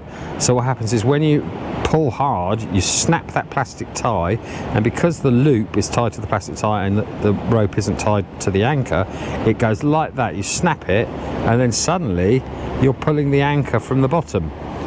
So you're actually closing the anchor by pulling it. Does that make sense? So it's like quite a good anti-snag rig. You know, I use it in the boat, used to use it in the charter boat all the time. And I just, yeah, really, really good way of doing it. Really, really good way. Normally get your anchor back. So only lose a plastic tie. It's, you know, 1 pence, 2 pence. Wow, it's absolutely roasting at the moment. Whoa, that sun's just gone behind that cloud. That's lovely. God, that was hot. Whew.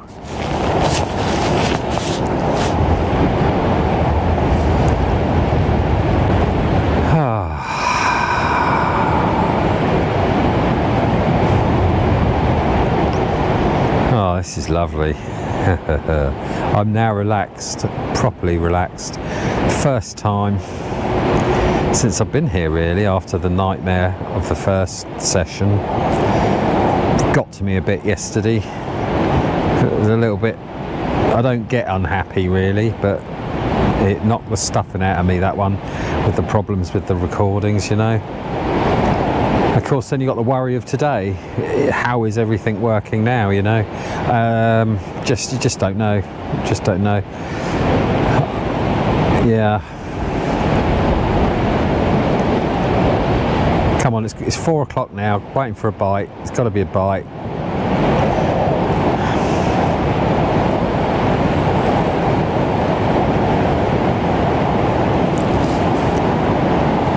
Okay. Slightly drifting, dragging a bit again, just a tad. God, that feels like a bite. No, can't be. Oh, I can't believe this. Oh, it's just, oh, it's lovely. I've been so desperate to get out and do this, you know.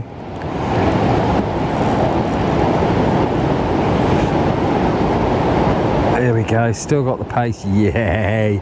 See, that's working perfectly now. It's exactly how it should work. It should stay on, you know. And just, what happens, I can show you very quick. I don't know if I've explained actually today. I did, yes, on Wednesday. I'm not sorry about the hooked hand, that was a bit of a mistake I made. But there's little pieces, can you see? Let's bring it up nice and close. Where's the camera? About there. Let's bring it up real close. Can you see these little speckles? Look. All these little pieces, they're like from the method mix, so these bits aren't sticky, so they sort of get washed off.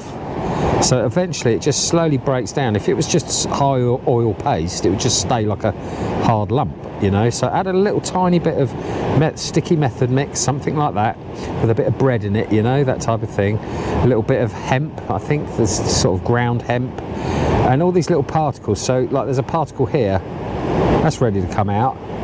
Can you see that? I don't know if you can see that. I've taken the thing away now. So look, so what happens is it leaves a little dent. When it comes out, it leaves a little dent, and then the water scoops around, spins, and helps to wear out that next bit till it finds another piece that's loose, and it'll just pop that piece out. That's the soft bit, but there you go, let's see that. So it does break down. It's absolutely brilliant. You just add a little bit of, tiny little bit of sticky ground bait. I think I've said already, but I'm going to say it again. I'm going to do a video at the campsite. My much better half, oh my God, my much better half.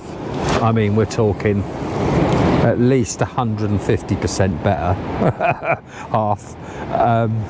Been with her nearly 40 years now, so 36 years, something, or 35 years, I think. So she's wonderful. Well, she's coming down this afternoon to help. It's nice to have my other half turning up, you know. She can help me quite a bit with all my bits and pieces, because when you get back, it's not just a case of, oh, stick your tackle in the shed. I'm in a boat with an electric motor and everything else, and everything's got to be put away right and cleaned, and it takes quite a long time to sort of prepare it for the next day. So, and of course, if I've gone fishing today, I know for a fact tomorrow I won't be able to walk properly at all. By midday I can probably stand up dead straight properly and do a few bits and pieces. I haven't been able to cook for myself really because of my back. It literally, as soon as I stand up, look down, typical back pain. It's 1 minute, it's you know it's there, like a little devil on your shoulder. A lot of people have it, you know, they understand. Everybody understands, I think. And then suddenly it just takes you over completely, you know.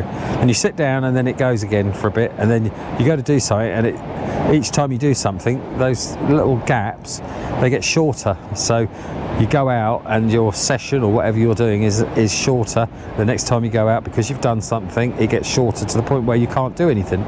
So then you have to sit down, lie down, take a load of painkillers. I mean, I'm full up on all the legal painkillers I can possibly take, plus a prescribed painkiller as well, just to be here.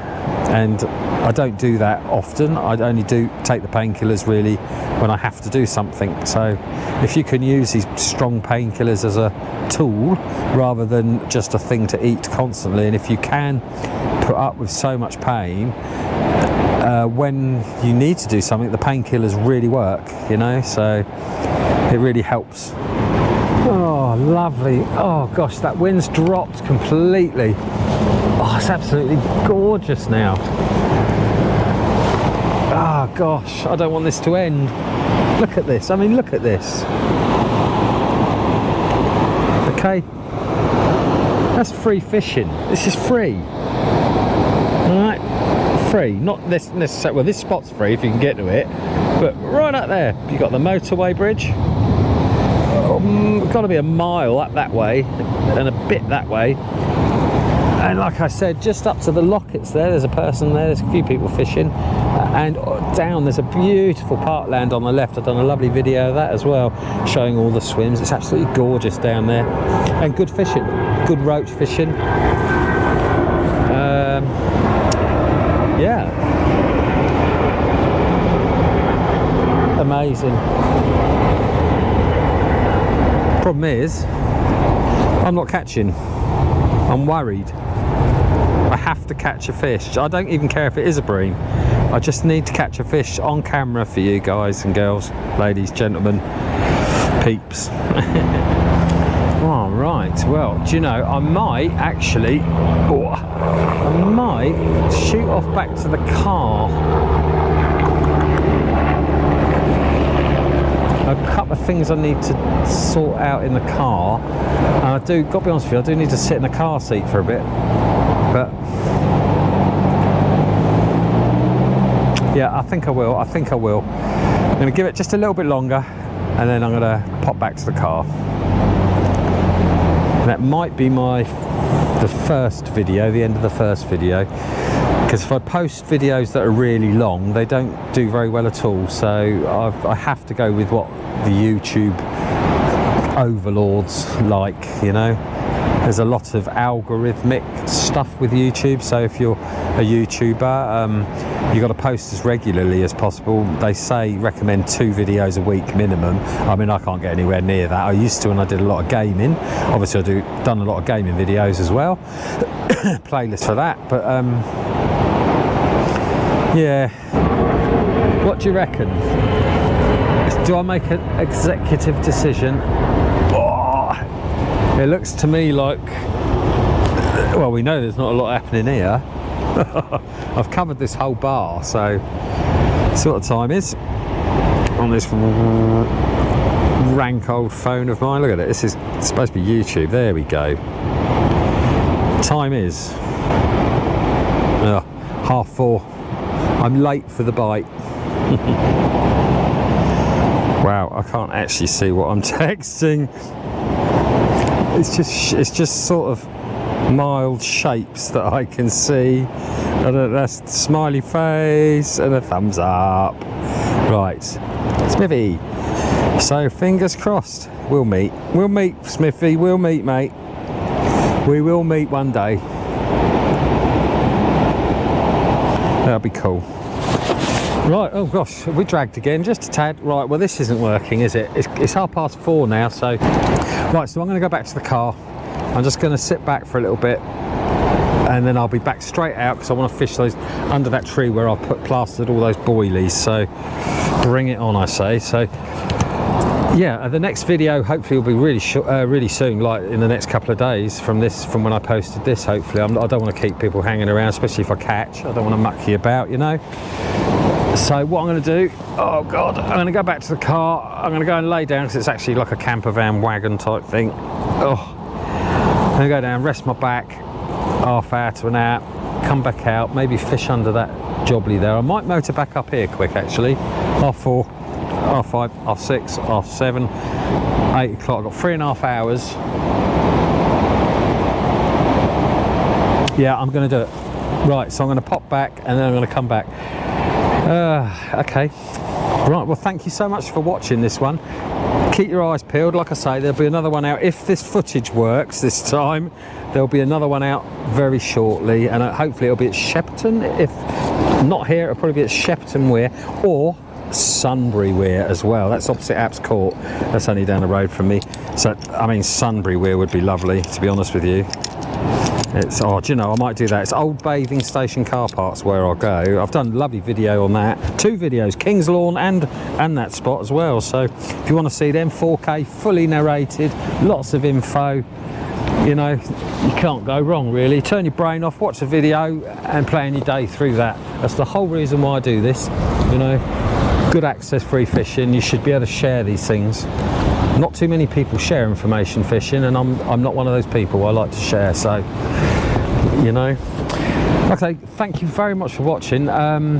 Don't forget to hit the like, the subscribe as per usual, the notification bell. It's free to subscribe, just like adding me to your favourites, as long as you're signed into YouTube with your Google account. So it's Google, YouTube, so it's not like you have to do anything different. If you've got any type of Google email or anything, you've already signed in with it. So it's just a case of going in, signing into Google. You'll start to see all your favourites come up and history. So next time you watch YouTube, it'll all be there for you, and you'll see me pop up occasionally. You know, I'll leave all the information in the comments. Lots and lots of information about the belly boat and everything, about the river here, probably the gear I'm wearing, that type of thing. And yeah, I'm floating down the river. Look, isn't that nice? I might not even bother. I don't know, I might just sit back and have a kip. What do you reckon? Shall I sit back and have a kip, see where we go? Wake me up in half hour.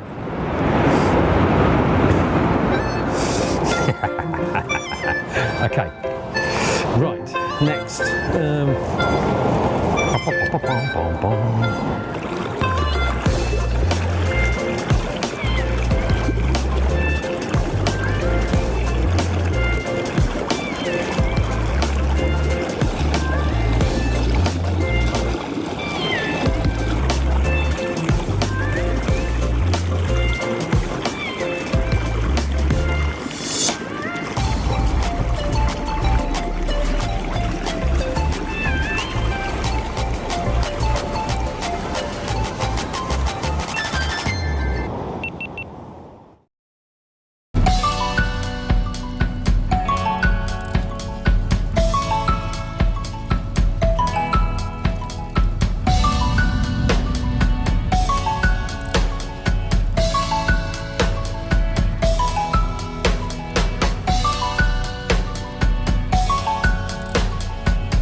Hello everybody, welcome to my channel, Mucker671, going back up the river again. Had a bit of a break, lay down in the car.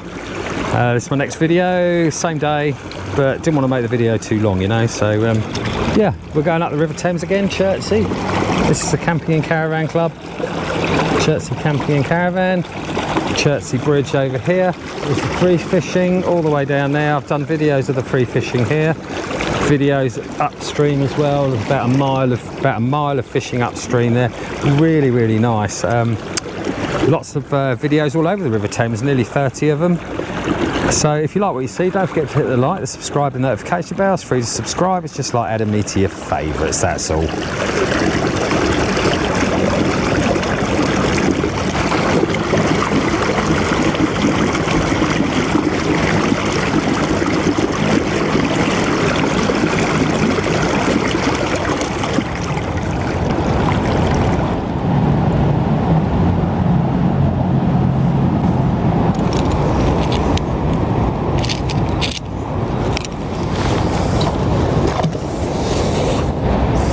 So I thought I'd better give it a go alongside these boats here. It's nice and deep underneath the boats. I've seen quite a few carp over the years here, so lost a couple but never landed one, so yeah, wish me luck, won't you, on this one.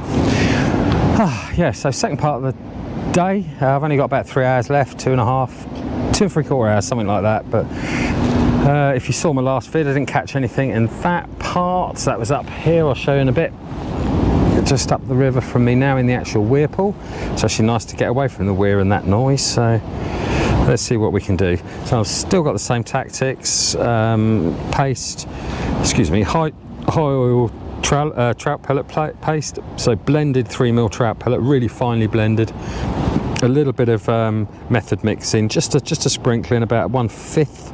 So a pint of trout pellet, and add about just about 1/5 of that amount, 1/5 of a pint of sort of sticky method mix, that type of thing. That way it helps the ball break down quite nicely.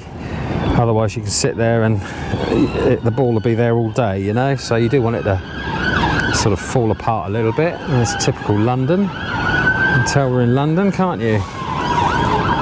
It's just normal entertainment round here, I think. It's crazy.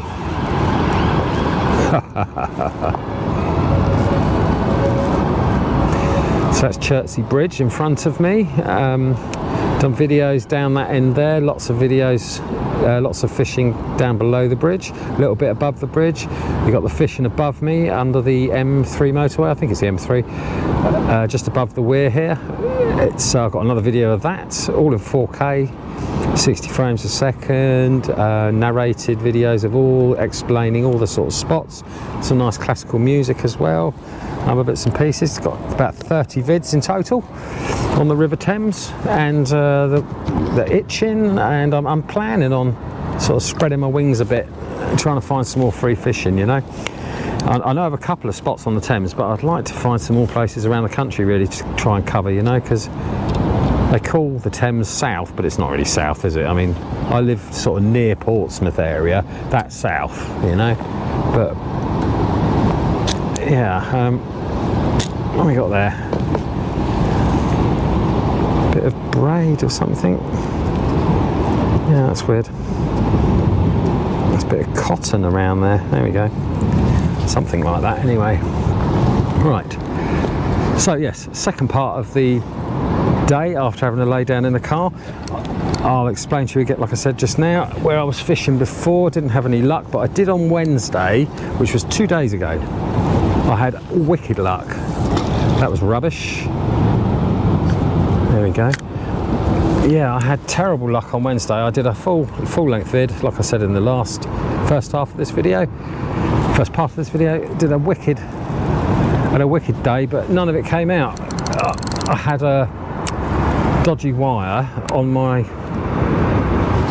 hold on, sorry. I had a dodgy wire on my GoPro, so none of the audio came out. It was just making screaming noises for 4 hours. Had a nice bream out of here. I say nice bream, it was ugly as hell.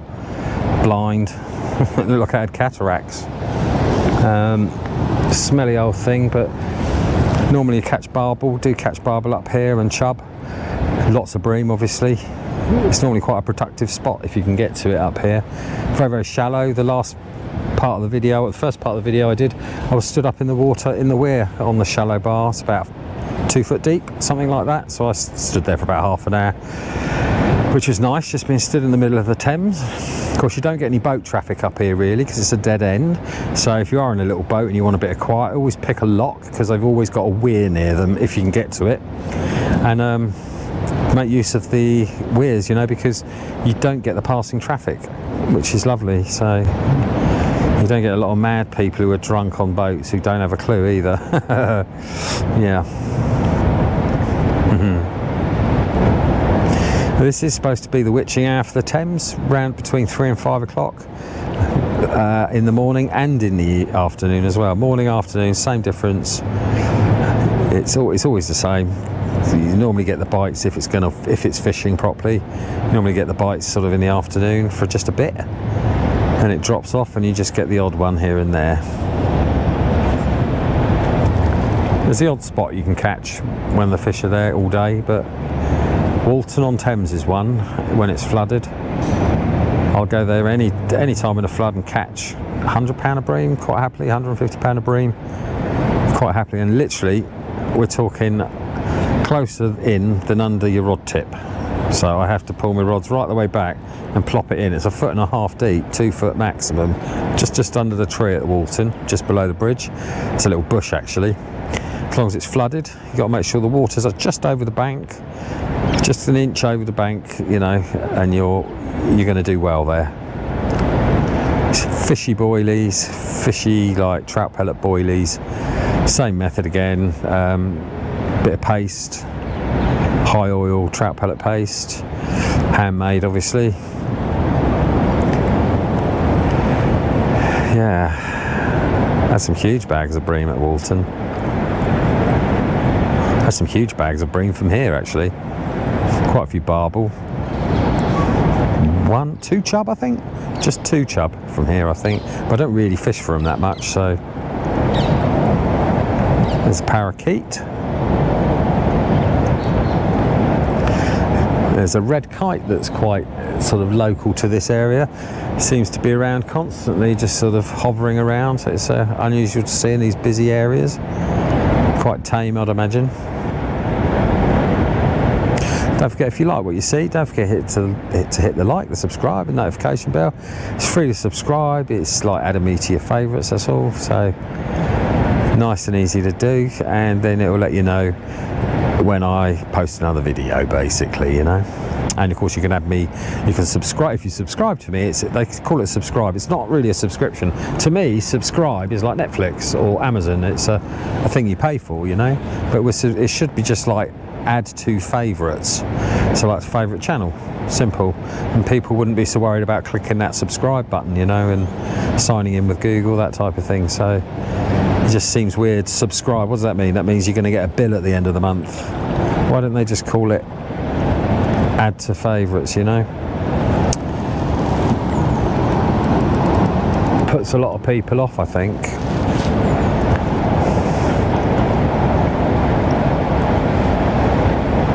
I've also got super thanks now, so there is a way of donating to the channel if you feel like you'd like to do that. I'm after chub and I'm after barbel and carp today.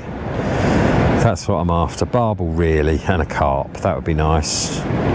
Not big.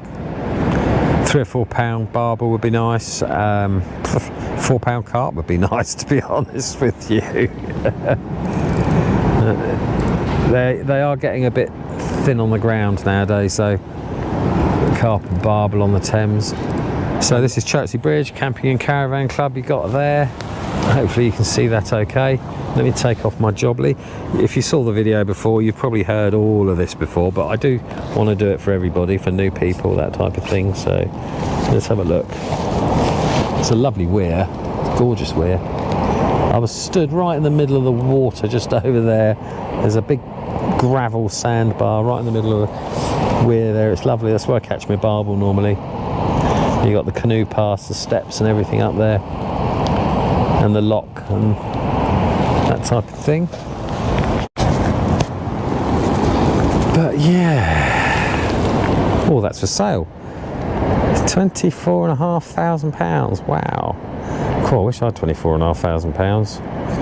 I wish I had £24, let alone 24,000.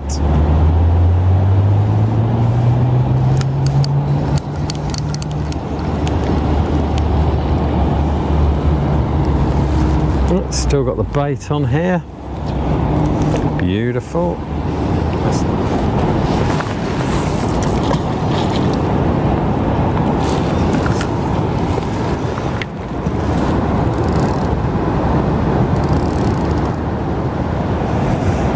What a lovely day.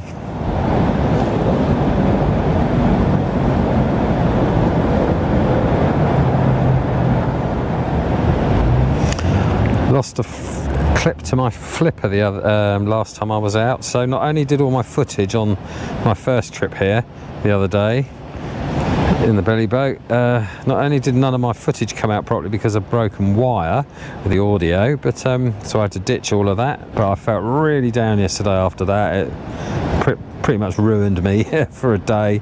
So upset about it because I caught as well, so just gutted. But I lost a clip off the side, so I couldn't put the other flipper on when I got in. It's like, well, that doesn't help, does it? So I'll go around in circles now. I think we'll give it 10 minutes here. No, give it 15 minutes here.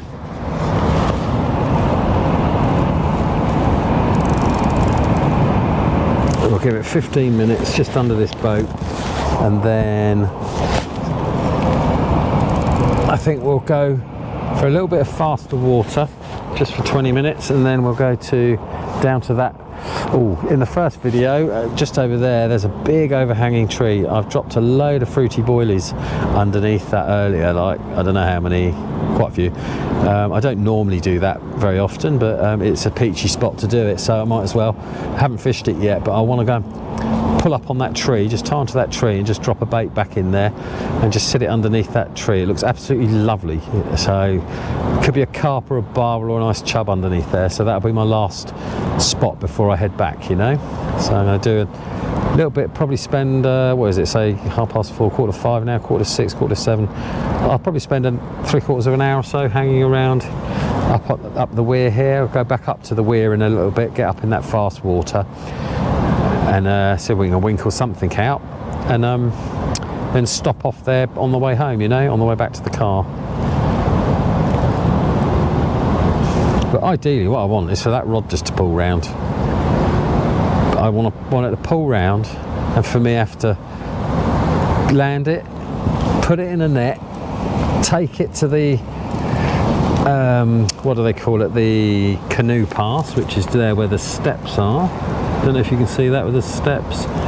So you can walk, when you get to the top of the lock or the bottom here, you can go up the steps or down the steps and right over the lock with your canoes, so you don't have to go through the lock, you know, you can pass by it.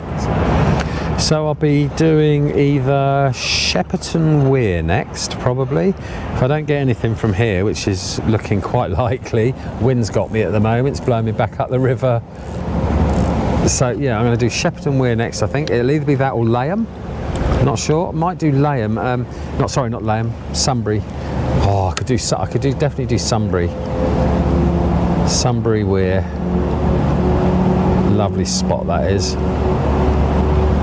You have to, for me to get there, there's two choices. One, I can go to Old Bathing Station car park. If you look that up, actually I've done a video on that in one of my many videos that I've done on the River Thames, you know, with all the decent access, free fishing, parking, and amazing access, some of it, and just free fishing everywhere. It's unbelievable. But anywhere below the Staines Bridge, so below Staines Bridge is where most of the free fishing starts. It's not all free, obviously, because there's private property in between, dispersed here and there, but there's lots and lots, miles of stretches that aren't. Walton, I've done three videos on Walton. Shepperton Weir, like I say, I do that in real detail. Hampton Court, Aragon Avenue, I've done. Layham, Chertsey, God, you name it, I've done it. Runnymede. Oh, Blacksmith's Lane, that was nice. And there's another gorgeous one. My last free fishing video I did is the one I like the most out of all of them over the years. It's my favourite one. It's a beautiful spot. Yeah, check them out if you need to. If you need any ideas, you know, if you don't live around here, it's perfect. Just put in Mucker 671 into YouTube, and or click on my tile. It's got a picture of me holding a barbel like that. You'll see that little tile, or thumbnail, whatever you want to call it. Just click on that, take you to my channel, and you'll see a list near the top saying videos, uploads or something, playlists, all sorts of other things like that, and just click on the playlists and it will open it up with all the different playlists that I've sorted out for you. Like I said earlier, there's nearly 30 videos there. Free fishing and parking on the Thames, itching. Is there any other spots that's free? I don't really know. Not really. No, I am sort of going to be expanding on them, so I've found a few more that I'd like to go and check out, so I'll definitely be doing that as soon as I'm fit and able. But free fishing, you know, where'd you get that? You don't get that very often, do you? Said in my first first video of this day about Camping and Caravan Club. I don't know if I've just said it, but Camping and Caravan Club there, you got swimming. There's about 3 swims that are available, 3 or 4. Chertsey Camping and Caravan Club, nice pub on the corner. So you got the first swim right up there. You just sit the little sort of, what's the word? Can't remember what you call those things, but platform. Dodgy platform. You need to take a little rod pod or something there because it's very deep in front. It's too deep for long rod rests and things, really. So you need something you can put in situ on the actual the spot that you're sat at, you know, or else you'll really struggle there. They've cleared it out because you never used to be able to cast at all there, but now they've cleared it right out, and it looks like there's a couple of spots there that they've done as well, which is quite nice. Also one at the end which is on the big concrete steps that go into the water. That looks quite nice. Well, it is nice, I've fished there before. Cast 2, you got the first pillar, not the one on the shore, but the first one that's in the water. The next one, so there's a white van going over the top of it now. That pillar there, about 25 to 30 yards up from it, this way, directly in line, that's where I catch my barbel. And I cast from the steps over there. But you have to use like a 3 or 4 ounce lead for that, and I haven't done that in a little while, so 4 ounce lead and give it a chuck, 2.5 test curve carp rods, 15 line on it. So it's quite a chuck, you know, but I haven't managed to be able to do that for a while, so I can't do that style of fishing anymore. but it's there if you want it. One of the nicest campsites there is. It's always busy, absolutely immaculate. Behave yourself if you do stay, because they're hot as hell with the management, hot as hell. So just be aware and behave if you're there. That's all I can say. Just that's the only advice I got, is behave. Also, you got, I've said this before in the last video, but I ought to say it again if you didn't see the first one. You've got the M3, I think it's the M3 above there, going the motorway above the weir. So you got the M3 there, and literally you can park under the bridge, fish back this way, fish up all the way up Layham. I mean, it goes on for God knows how long, half a mile, probably a mile of free fishing up there. Absolutely lovely, renowned for roach fishing, lots and lots of roach. And certain times of the year, so the beginning of the season's a bit meh, but the end of the season sort of September-ish, I suppose. End of August, September, October. Lots and lots of roach up that end. Just below the bridge here, there's a bend that goes around, a sweeping bend on the other side of on this bank. Excuse me, there's two spots that are free fishing, and it's accessed parkland. You can park up there. I can't remember the names of them, but you can park up there. And there's amazing roach fishing up that end at certain times of the year as well. So you get a bigger. It's not so many. It's not so much about the amount. It's about the quality. You know, much nicer quality roach up that end. Very, very nice. So yeah, like I say, I've covered all that in the vids before. So.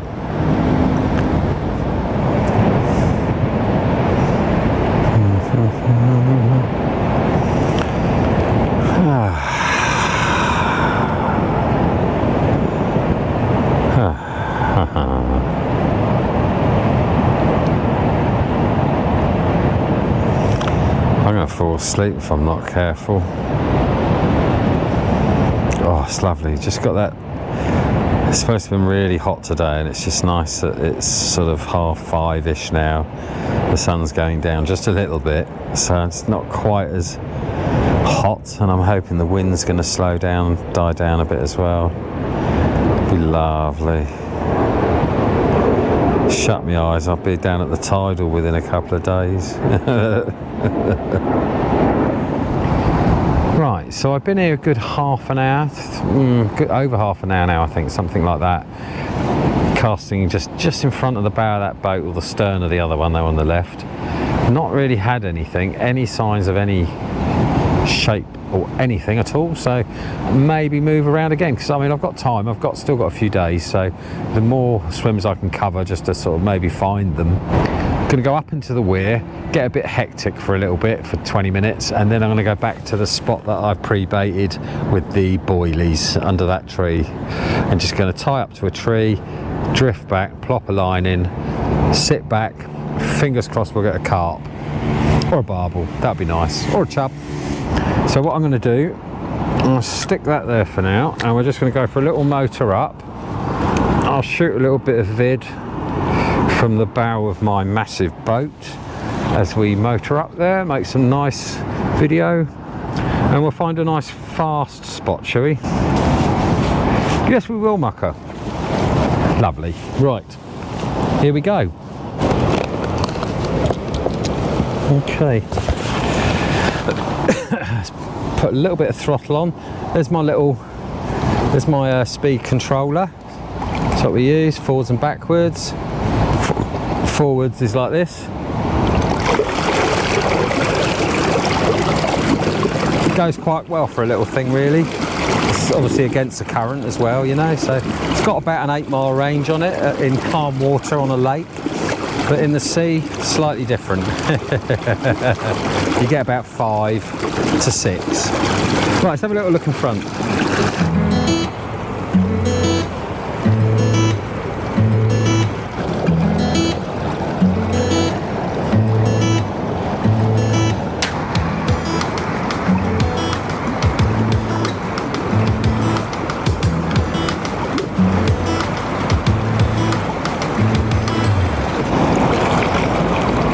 See the white water there. What happens, it pushes you in underneath the boats that are moored on the opposite bank, and if you're in a small boat, it only takes one mistake and you're done for, so you've got to be a bit careful, you know.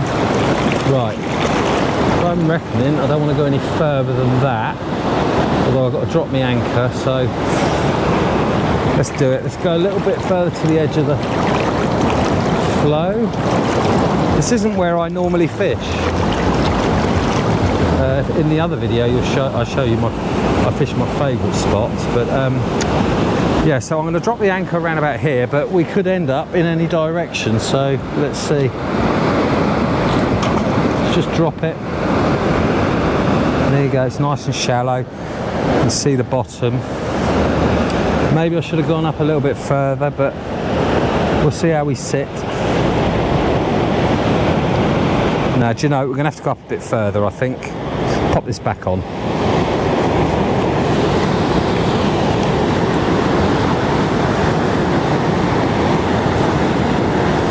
Let's just see how we sit first. And we have hook bottom actually. That's quite handy. Right, you can see the bottom. Can you see the bottom there? Well, just about there. It's a lot deeper. It's like black. So let's see how it goes. Nice deep water in, sort of to the left of me. Anchor's sat really nicely. For the first time, no, second time of this full trip today, the anchor's actually sat in the right spot. So, here we go.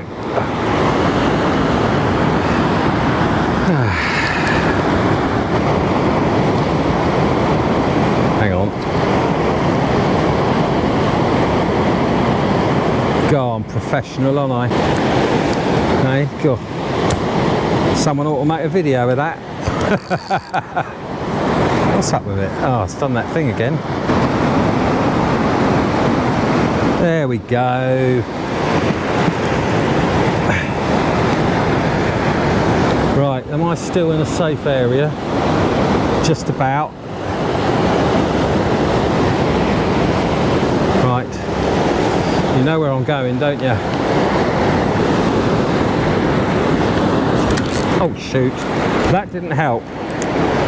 That did not help. We'll try that again.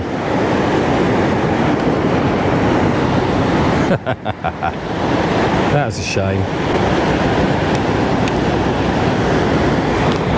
Let myself down there, didn't I?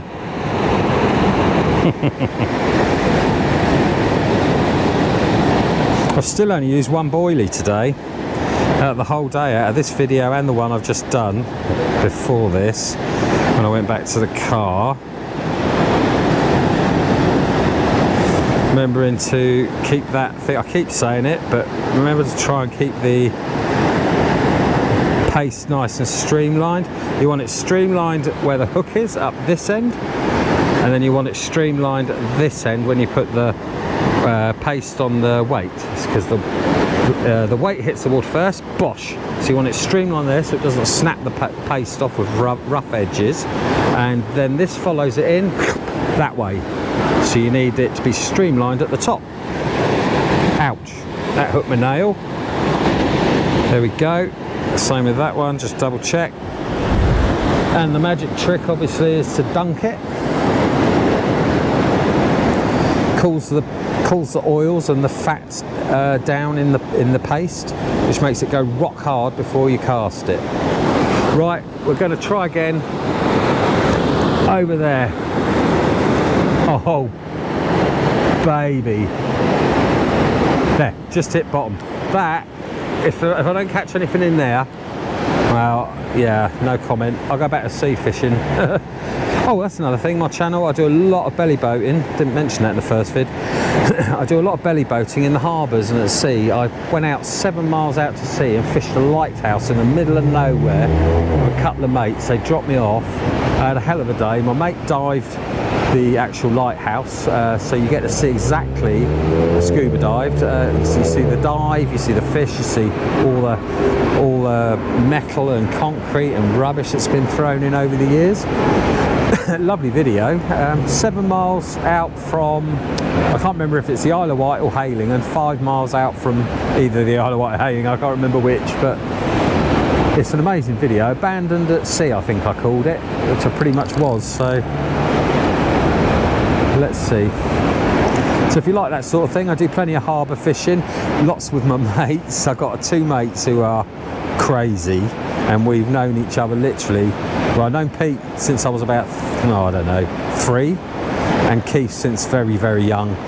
Friend of the family he was at the beginning. Now he's a paid friend, Keith, so he don't mind turning up sometimes as long as the money's right, but you know, the wind's got to be in the right direction because of his ears. But we go out and we rip each other, severely rip each other. I mean, you know, if you didn't know us, if you didn't know the person, you would think, well, you'd be arrested for some of the stuff that we get up to, you know. So Pete's got a boat that we used to part own, and he took it over, so we go out in that sometimes, deep sea fishing. I do a lot of harbour fishing in this, sea fishing in this. Still trying to catch my first flounder from Chichester Harbour. It's been 30 odd years, I suppose, since I've actually caught a flounder. 30 years since I caught one from there. Too much pollution, too many nitrates, and a hell of a lot of seals sort of turned up all at the same time. So the whole ecosystem's changed really in Chichester Harbour. It's full of bass, absolutely stuffed to the brim with bass. Blimey. So I do a lot there, but I do get together with my mates a lot. I post quite a few videos if you fancy a laugh. We just sit there and take the mickey out of each other most of the time really, you know.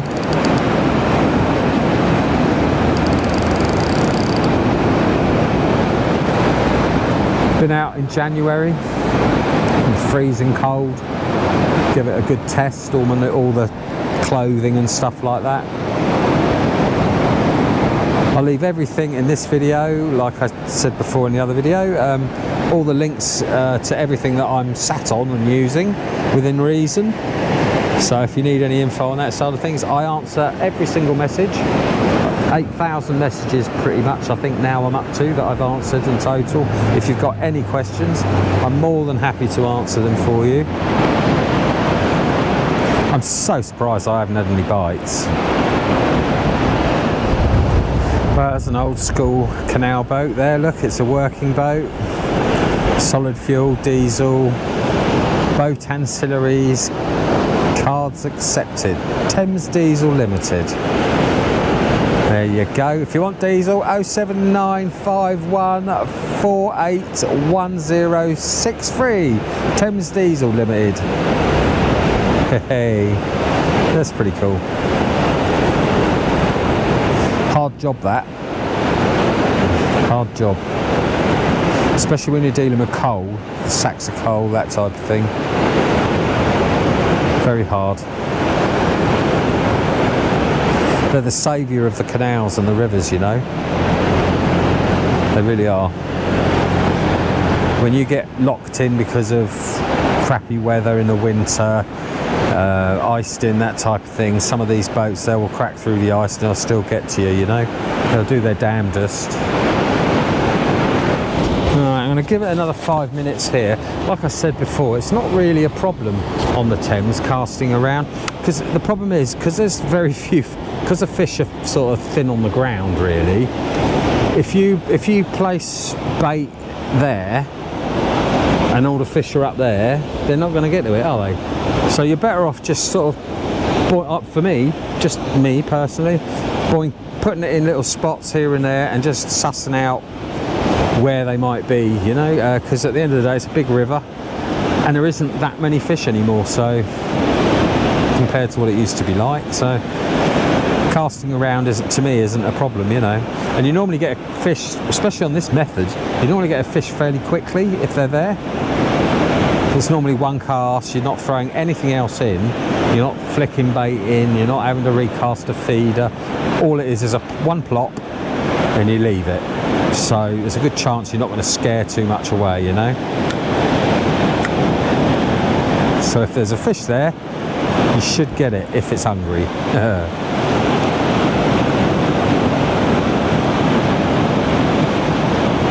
I'm definitely going to move to the trees in a bit. Gonna try that little spot under the trees. Never fished that spot. I fished just below it before. I've never fished that spot though, so all we can do is try, innit? It might be where they all are.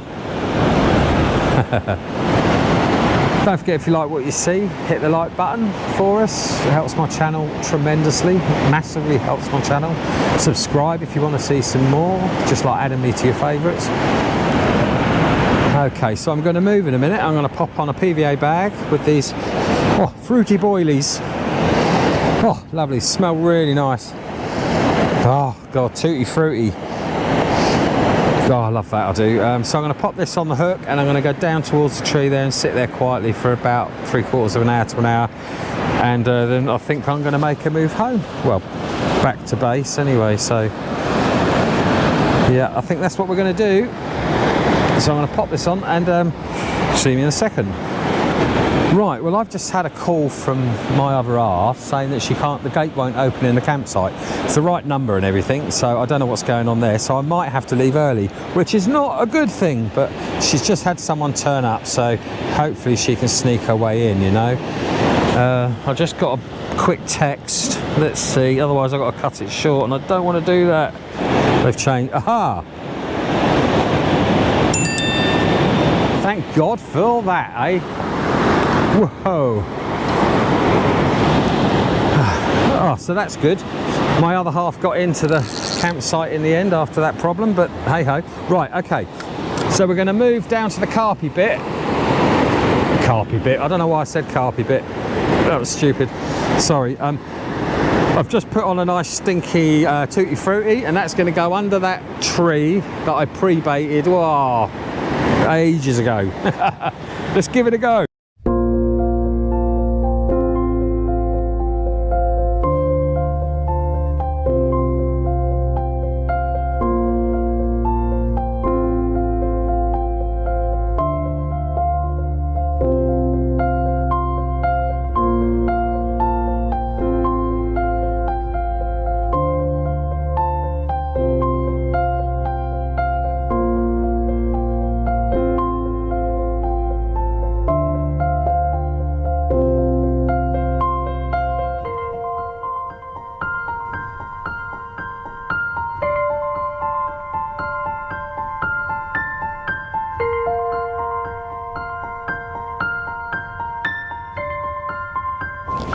Okay, let's pop this back on my head because I can't do 3 things at once.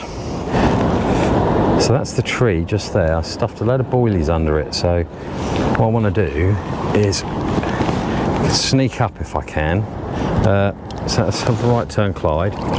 It's a good thing about these electric motors, they're silent. You can sneak up on things. Oh, that's a nice boat, cost a few quid. What's that, nearly £2 a week? Just buy a belly boat and fish all year then.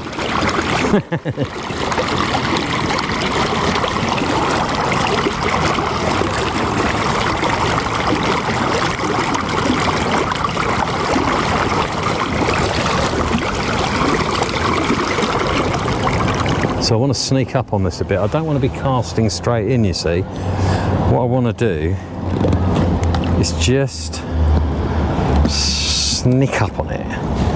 Be sneaky. Bit of reverse. Here we go.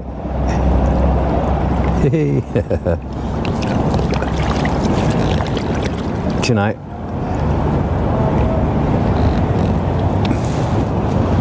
That will do. So what I'm going to do now, I'm just going to put a bit of throttle on. Look, there you go. It's just going to hold me in position while I get ready for this.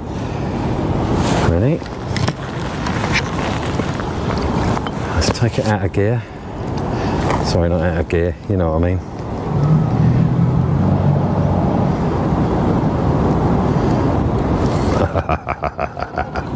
Sneaky. Very sneaky. I'm going to be very sneaky. Oh, look at that gap.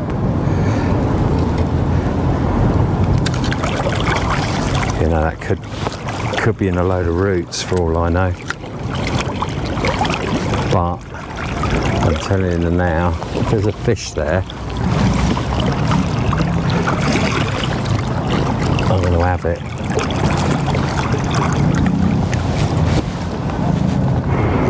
Right, this is risky. That's fine. Let's just leave that. Let's just leave that there for a little bit. See what happens. Oh, come on, fishies.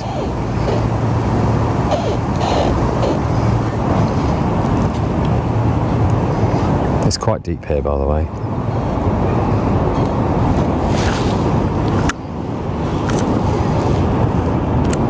Do you know, I think that's actually snagged on something.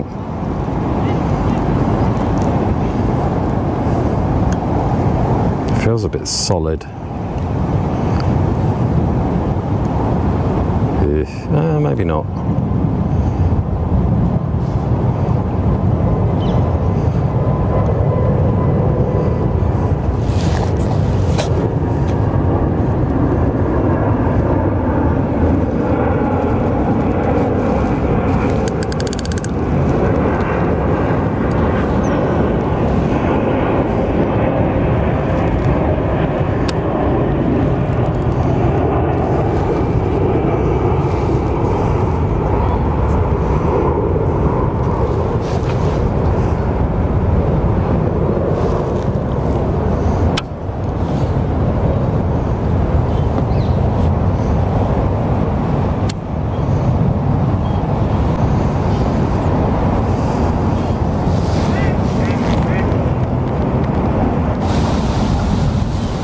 That wind's going to push me out now because there's not much tide, so let's just hope it doesn't muck me about too much.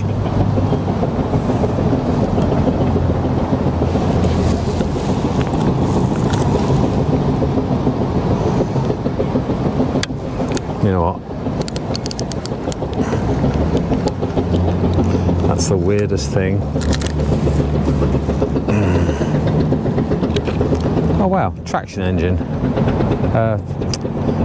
locomotive, steam jobbly, what do they call steam engine. Oh, that's pretty cool.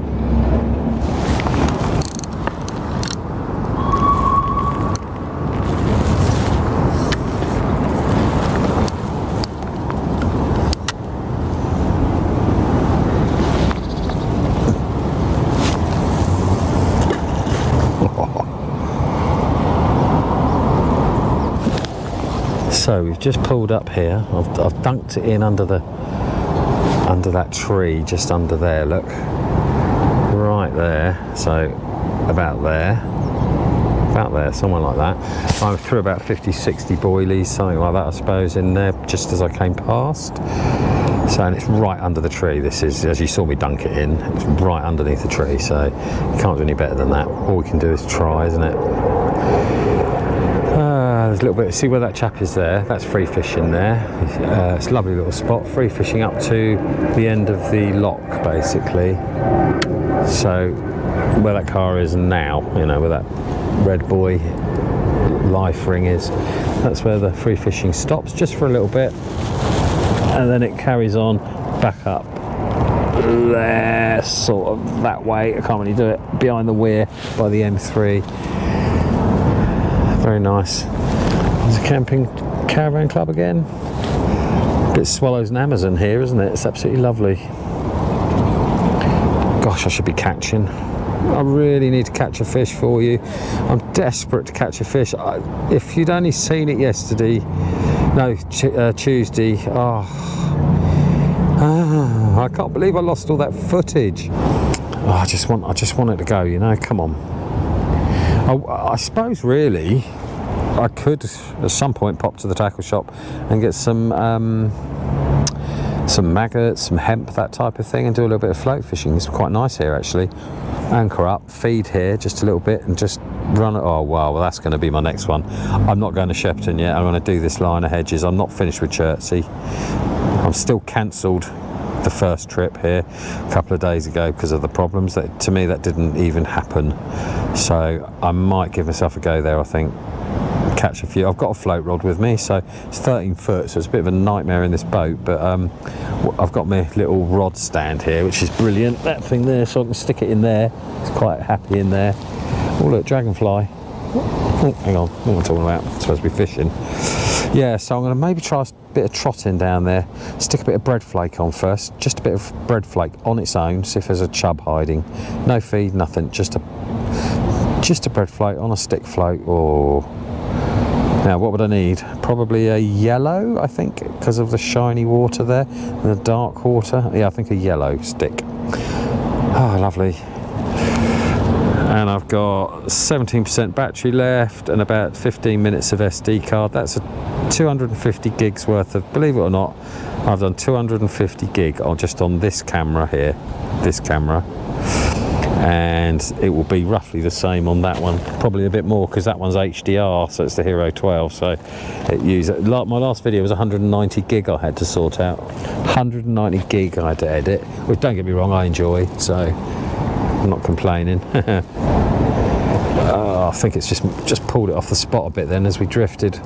I need to hold it. I need to put the camera on my head, stop mucking about.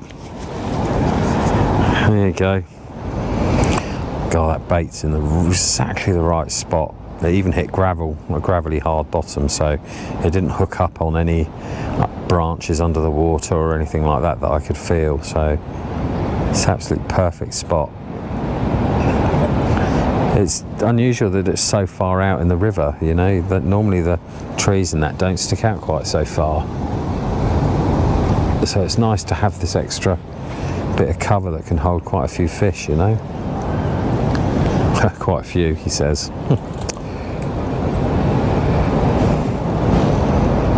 Still hear the weir behind me. Can smell the weir as well. I love that smell. Wind's got me again. Give it a bit of line. Don't want it to pull from the spot. That wind, yeah, it doesn't take much. I mean, of course, the other thing you can do is use a paddle. You can just sort of, there you go, let's just stick a paddle in, that'll straighten it up a bit.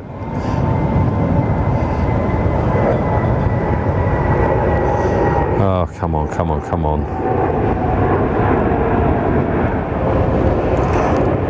I can't believe anybody's stuck a bait there in years. You know what I forgot to do?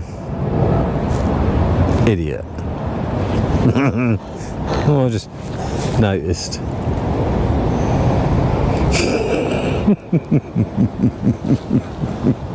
That is supposed to be on that.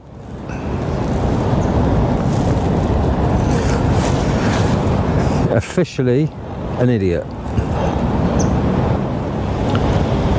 Nice canal boat there. Lovely. We've been after a canal boat for a long time. Maybe a wide beam, I'm not sure. Something like that. I think that's what we're going to disappear on at some point. Just going to literally go feral when we're in the right position. Be a lot of fishing then. All over the place. Is that a bite? Is that something swimming off with my bait? No, it can't be, surely.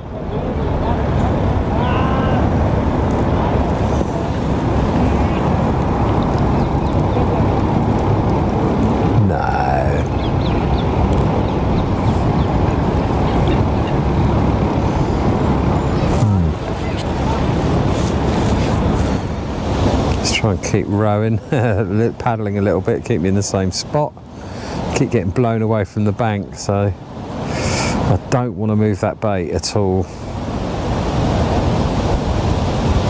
Here it comes. I'll feel myself tightening up now against the anchor, so I really want the anchor to hold so I can keep it at this angle. What a lovely way to spend an afternoon though. Amazing. Come on, fishies. Yeah, so Sunbury and Shepperton probably, they'll be the two I'll do. But I might get some bait and do some worm and maggot and caster fishing as well. See what we can winkle out. Chub wise would be nice along here. I'm sure we'll get chub along here. How much flow is there? There's a little tiny bit of flow. It's just lovely. Perfect for a waggler, that is. Oh yeah, waggler, lovely. We'll do that. I heard somewhere that there might be a ban on night fishing at Hampton Court. Was it Aragon Avenue? They're both close together, very close together, so there might be banned actually night fishing there, so I'll have to check that before. Because I'd like to get on the Thames at night, that'd be lovely. I've got a lighting rig, so I've got a big battery pack. So I've got a huge battery pack with all the bits on it, and a 40-watt floodlight from a four-wheel drive, brand new LED, low power, high output. So, and I've built a frame out of PVC pipe, and I want to stick the frame in the front there and put the light on top here, so it's facing out that way like that, and it would literally shine this whole area up. So I'll have to do a bit of night fishing on camera. That might have to be another trip though, I think. I think my head camera, whatever you want to call it, head mounted camera, is just about to run out of battery. It's got to be close. Come on, fishies. Okay, let's see what the time is and do a battery change, if there's enough time for me to bother.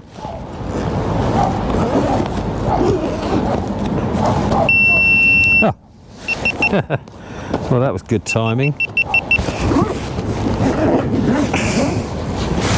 You know, I think one of the greatest risks of belly boating is losing everything over the side constantly.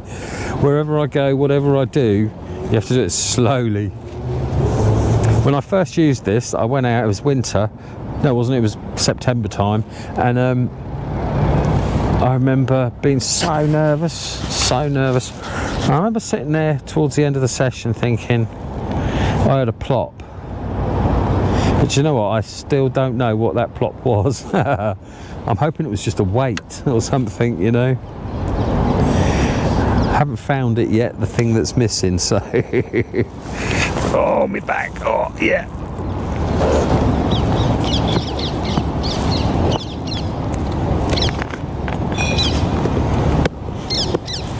Oh, the parakeets, look. Parakeets in London, it's amazing. Make a right racket, they do.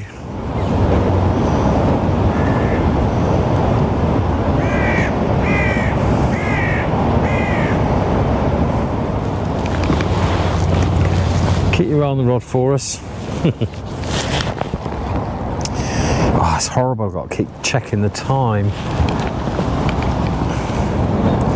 Yeah, 7:30, we'll do that. And then we'll make a move.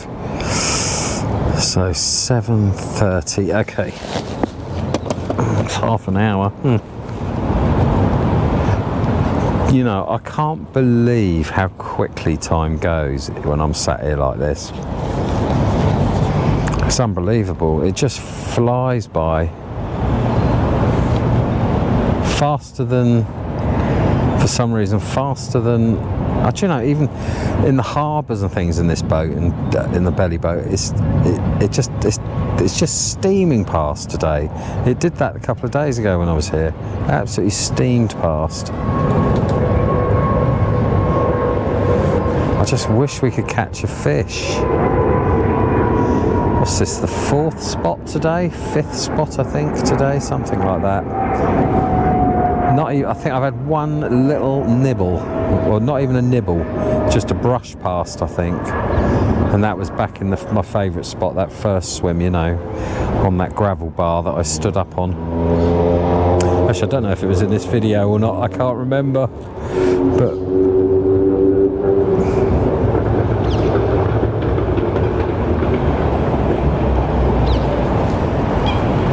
I will catch you a fish. It will happen. And it's going to be a clonker. It's going to be a clonker.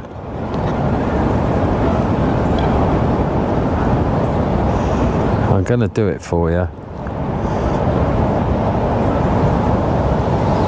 Might not be today, but in the next couple of, well, next few days, hopefully. I need to prove my point, prove my worth after all the, well, they say put your money where your mouth is and all that, you know. And that's what I was hoping to do. I did it yesterday, just a little bit, but no, 2 days ago, but Obviously it wasn't an amazing session or anything, but you could see what I was trying to do and it worked. But I'm not in it obviously for money, not in the slightest, because you'd have to be a massive YouTuber for that type of thing. This is more about just, the more my videos get out, the more people know where the fishing is and where it's free.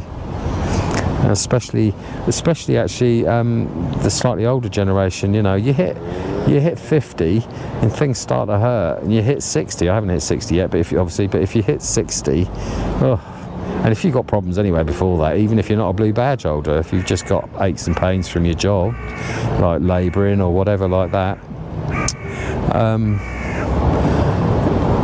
it's just a nice thing to look at, really, and that's why I did it, just to help people. No other reason.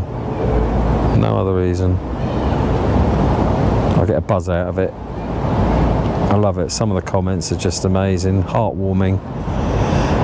There's quite a few people who keep their eye on my channel, who are local to the Thames or lived on the Thames and moved away, and they say how nice it is to see the videos, you know, of some of the places that they used to fish when they were kids, or their father would take them, that sort of thing.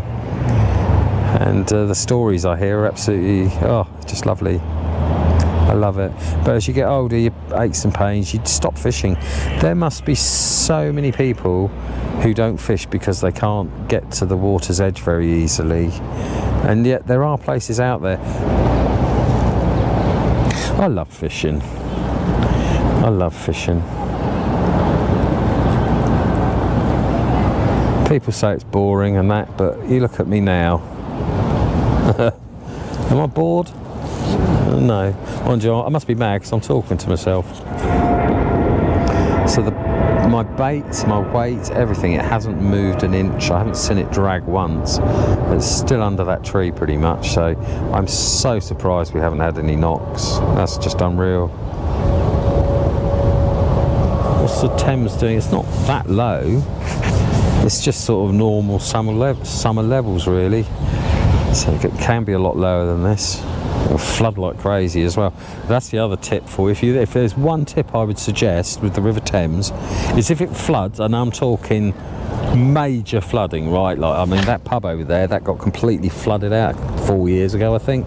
Some people passed away in a house along here somewhere a few years back, and just through the amount of water and stuff. But that's when you want to go fishing. Hampton Court, Aragon Avenue, when it's up above the banks and all the trees on the bank, it's a nice grass bank that goes like that, they have trees coming out of them.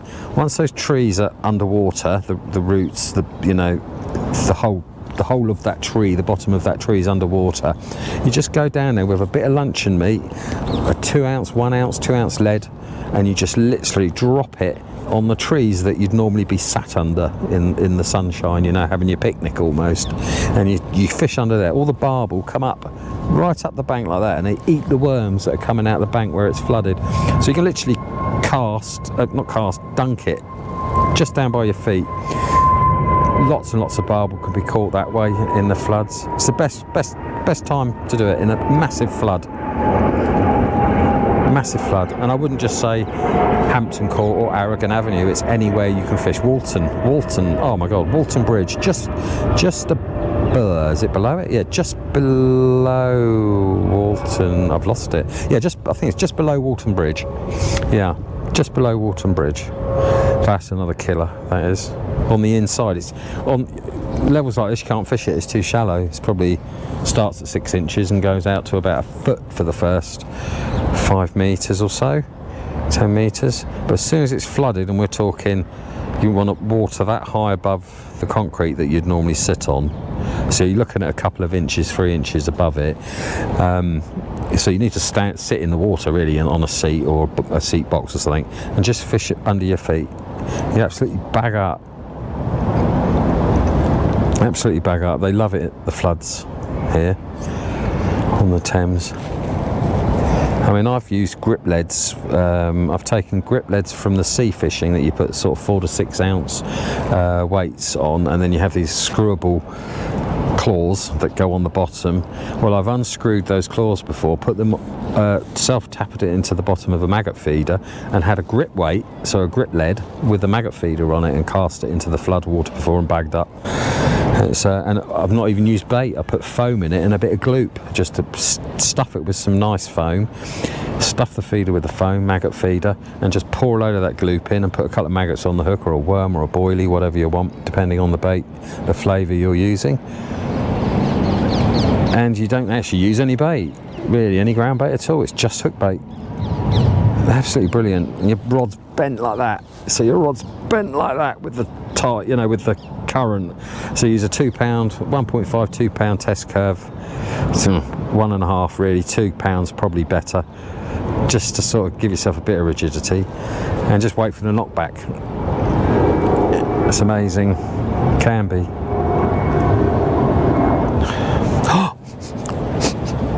Oh, sausages, someone stuck a barbie on. Oh my god, that smells gorgeous. All I've had's a banana and a marathon today, small marathon. Oh, can I move? Oh, am I close enough to ask for one? Give us a sausage. I'm starving. God, that smells nice. Oh, it does smell nice.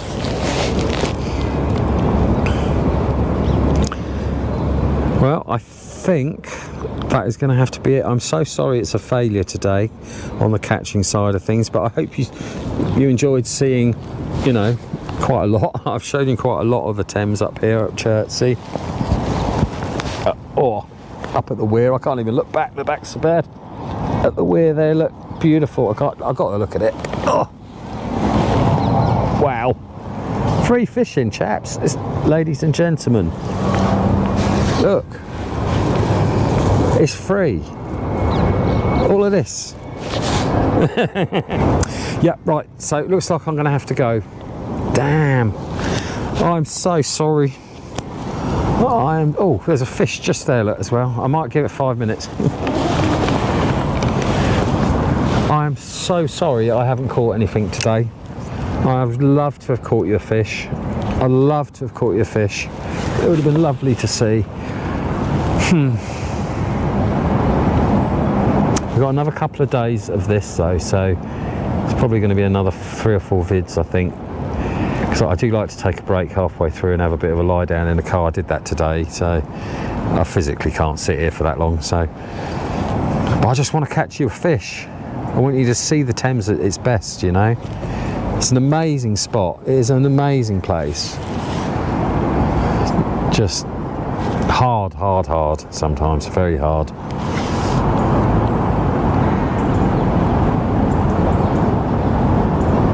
Yeah, I think that's it. I can't believe I never got even a nibble from under there. I know it's only been about 50 minutes now, 45 minutes, 50 minutes sat here, I suppose, but you should get a bite quite quickly with that method. So, you know, I mean, if I'm sat on the bank fishing, I will cast every 20 minutes, half an hour, 20 minutes to half an hour, and if I don't get a bite in one spot, I will change and put it into another spot. Bop, bop, bop, bop, bop, like that, till you get a bite and then hit that spot, you know. I promise you I'm going to catch a fish, all right? I promise you it's going to be a nice golden barbel or a small carp, something like that. I promise, I promise, I promise.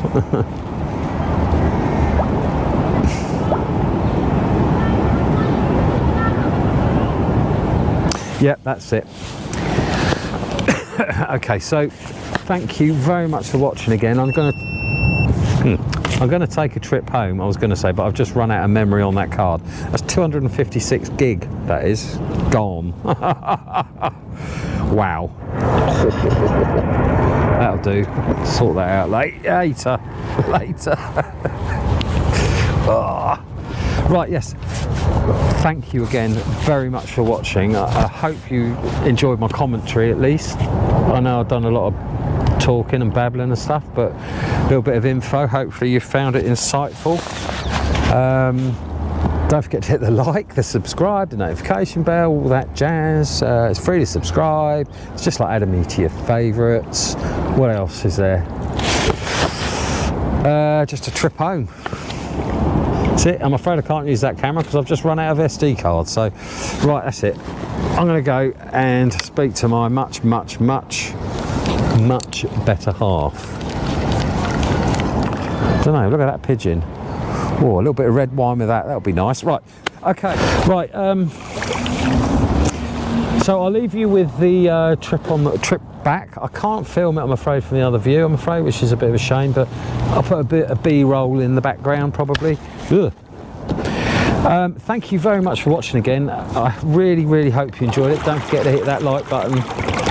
Please hit the like button, it's lovely. That'll do me lovely.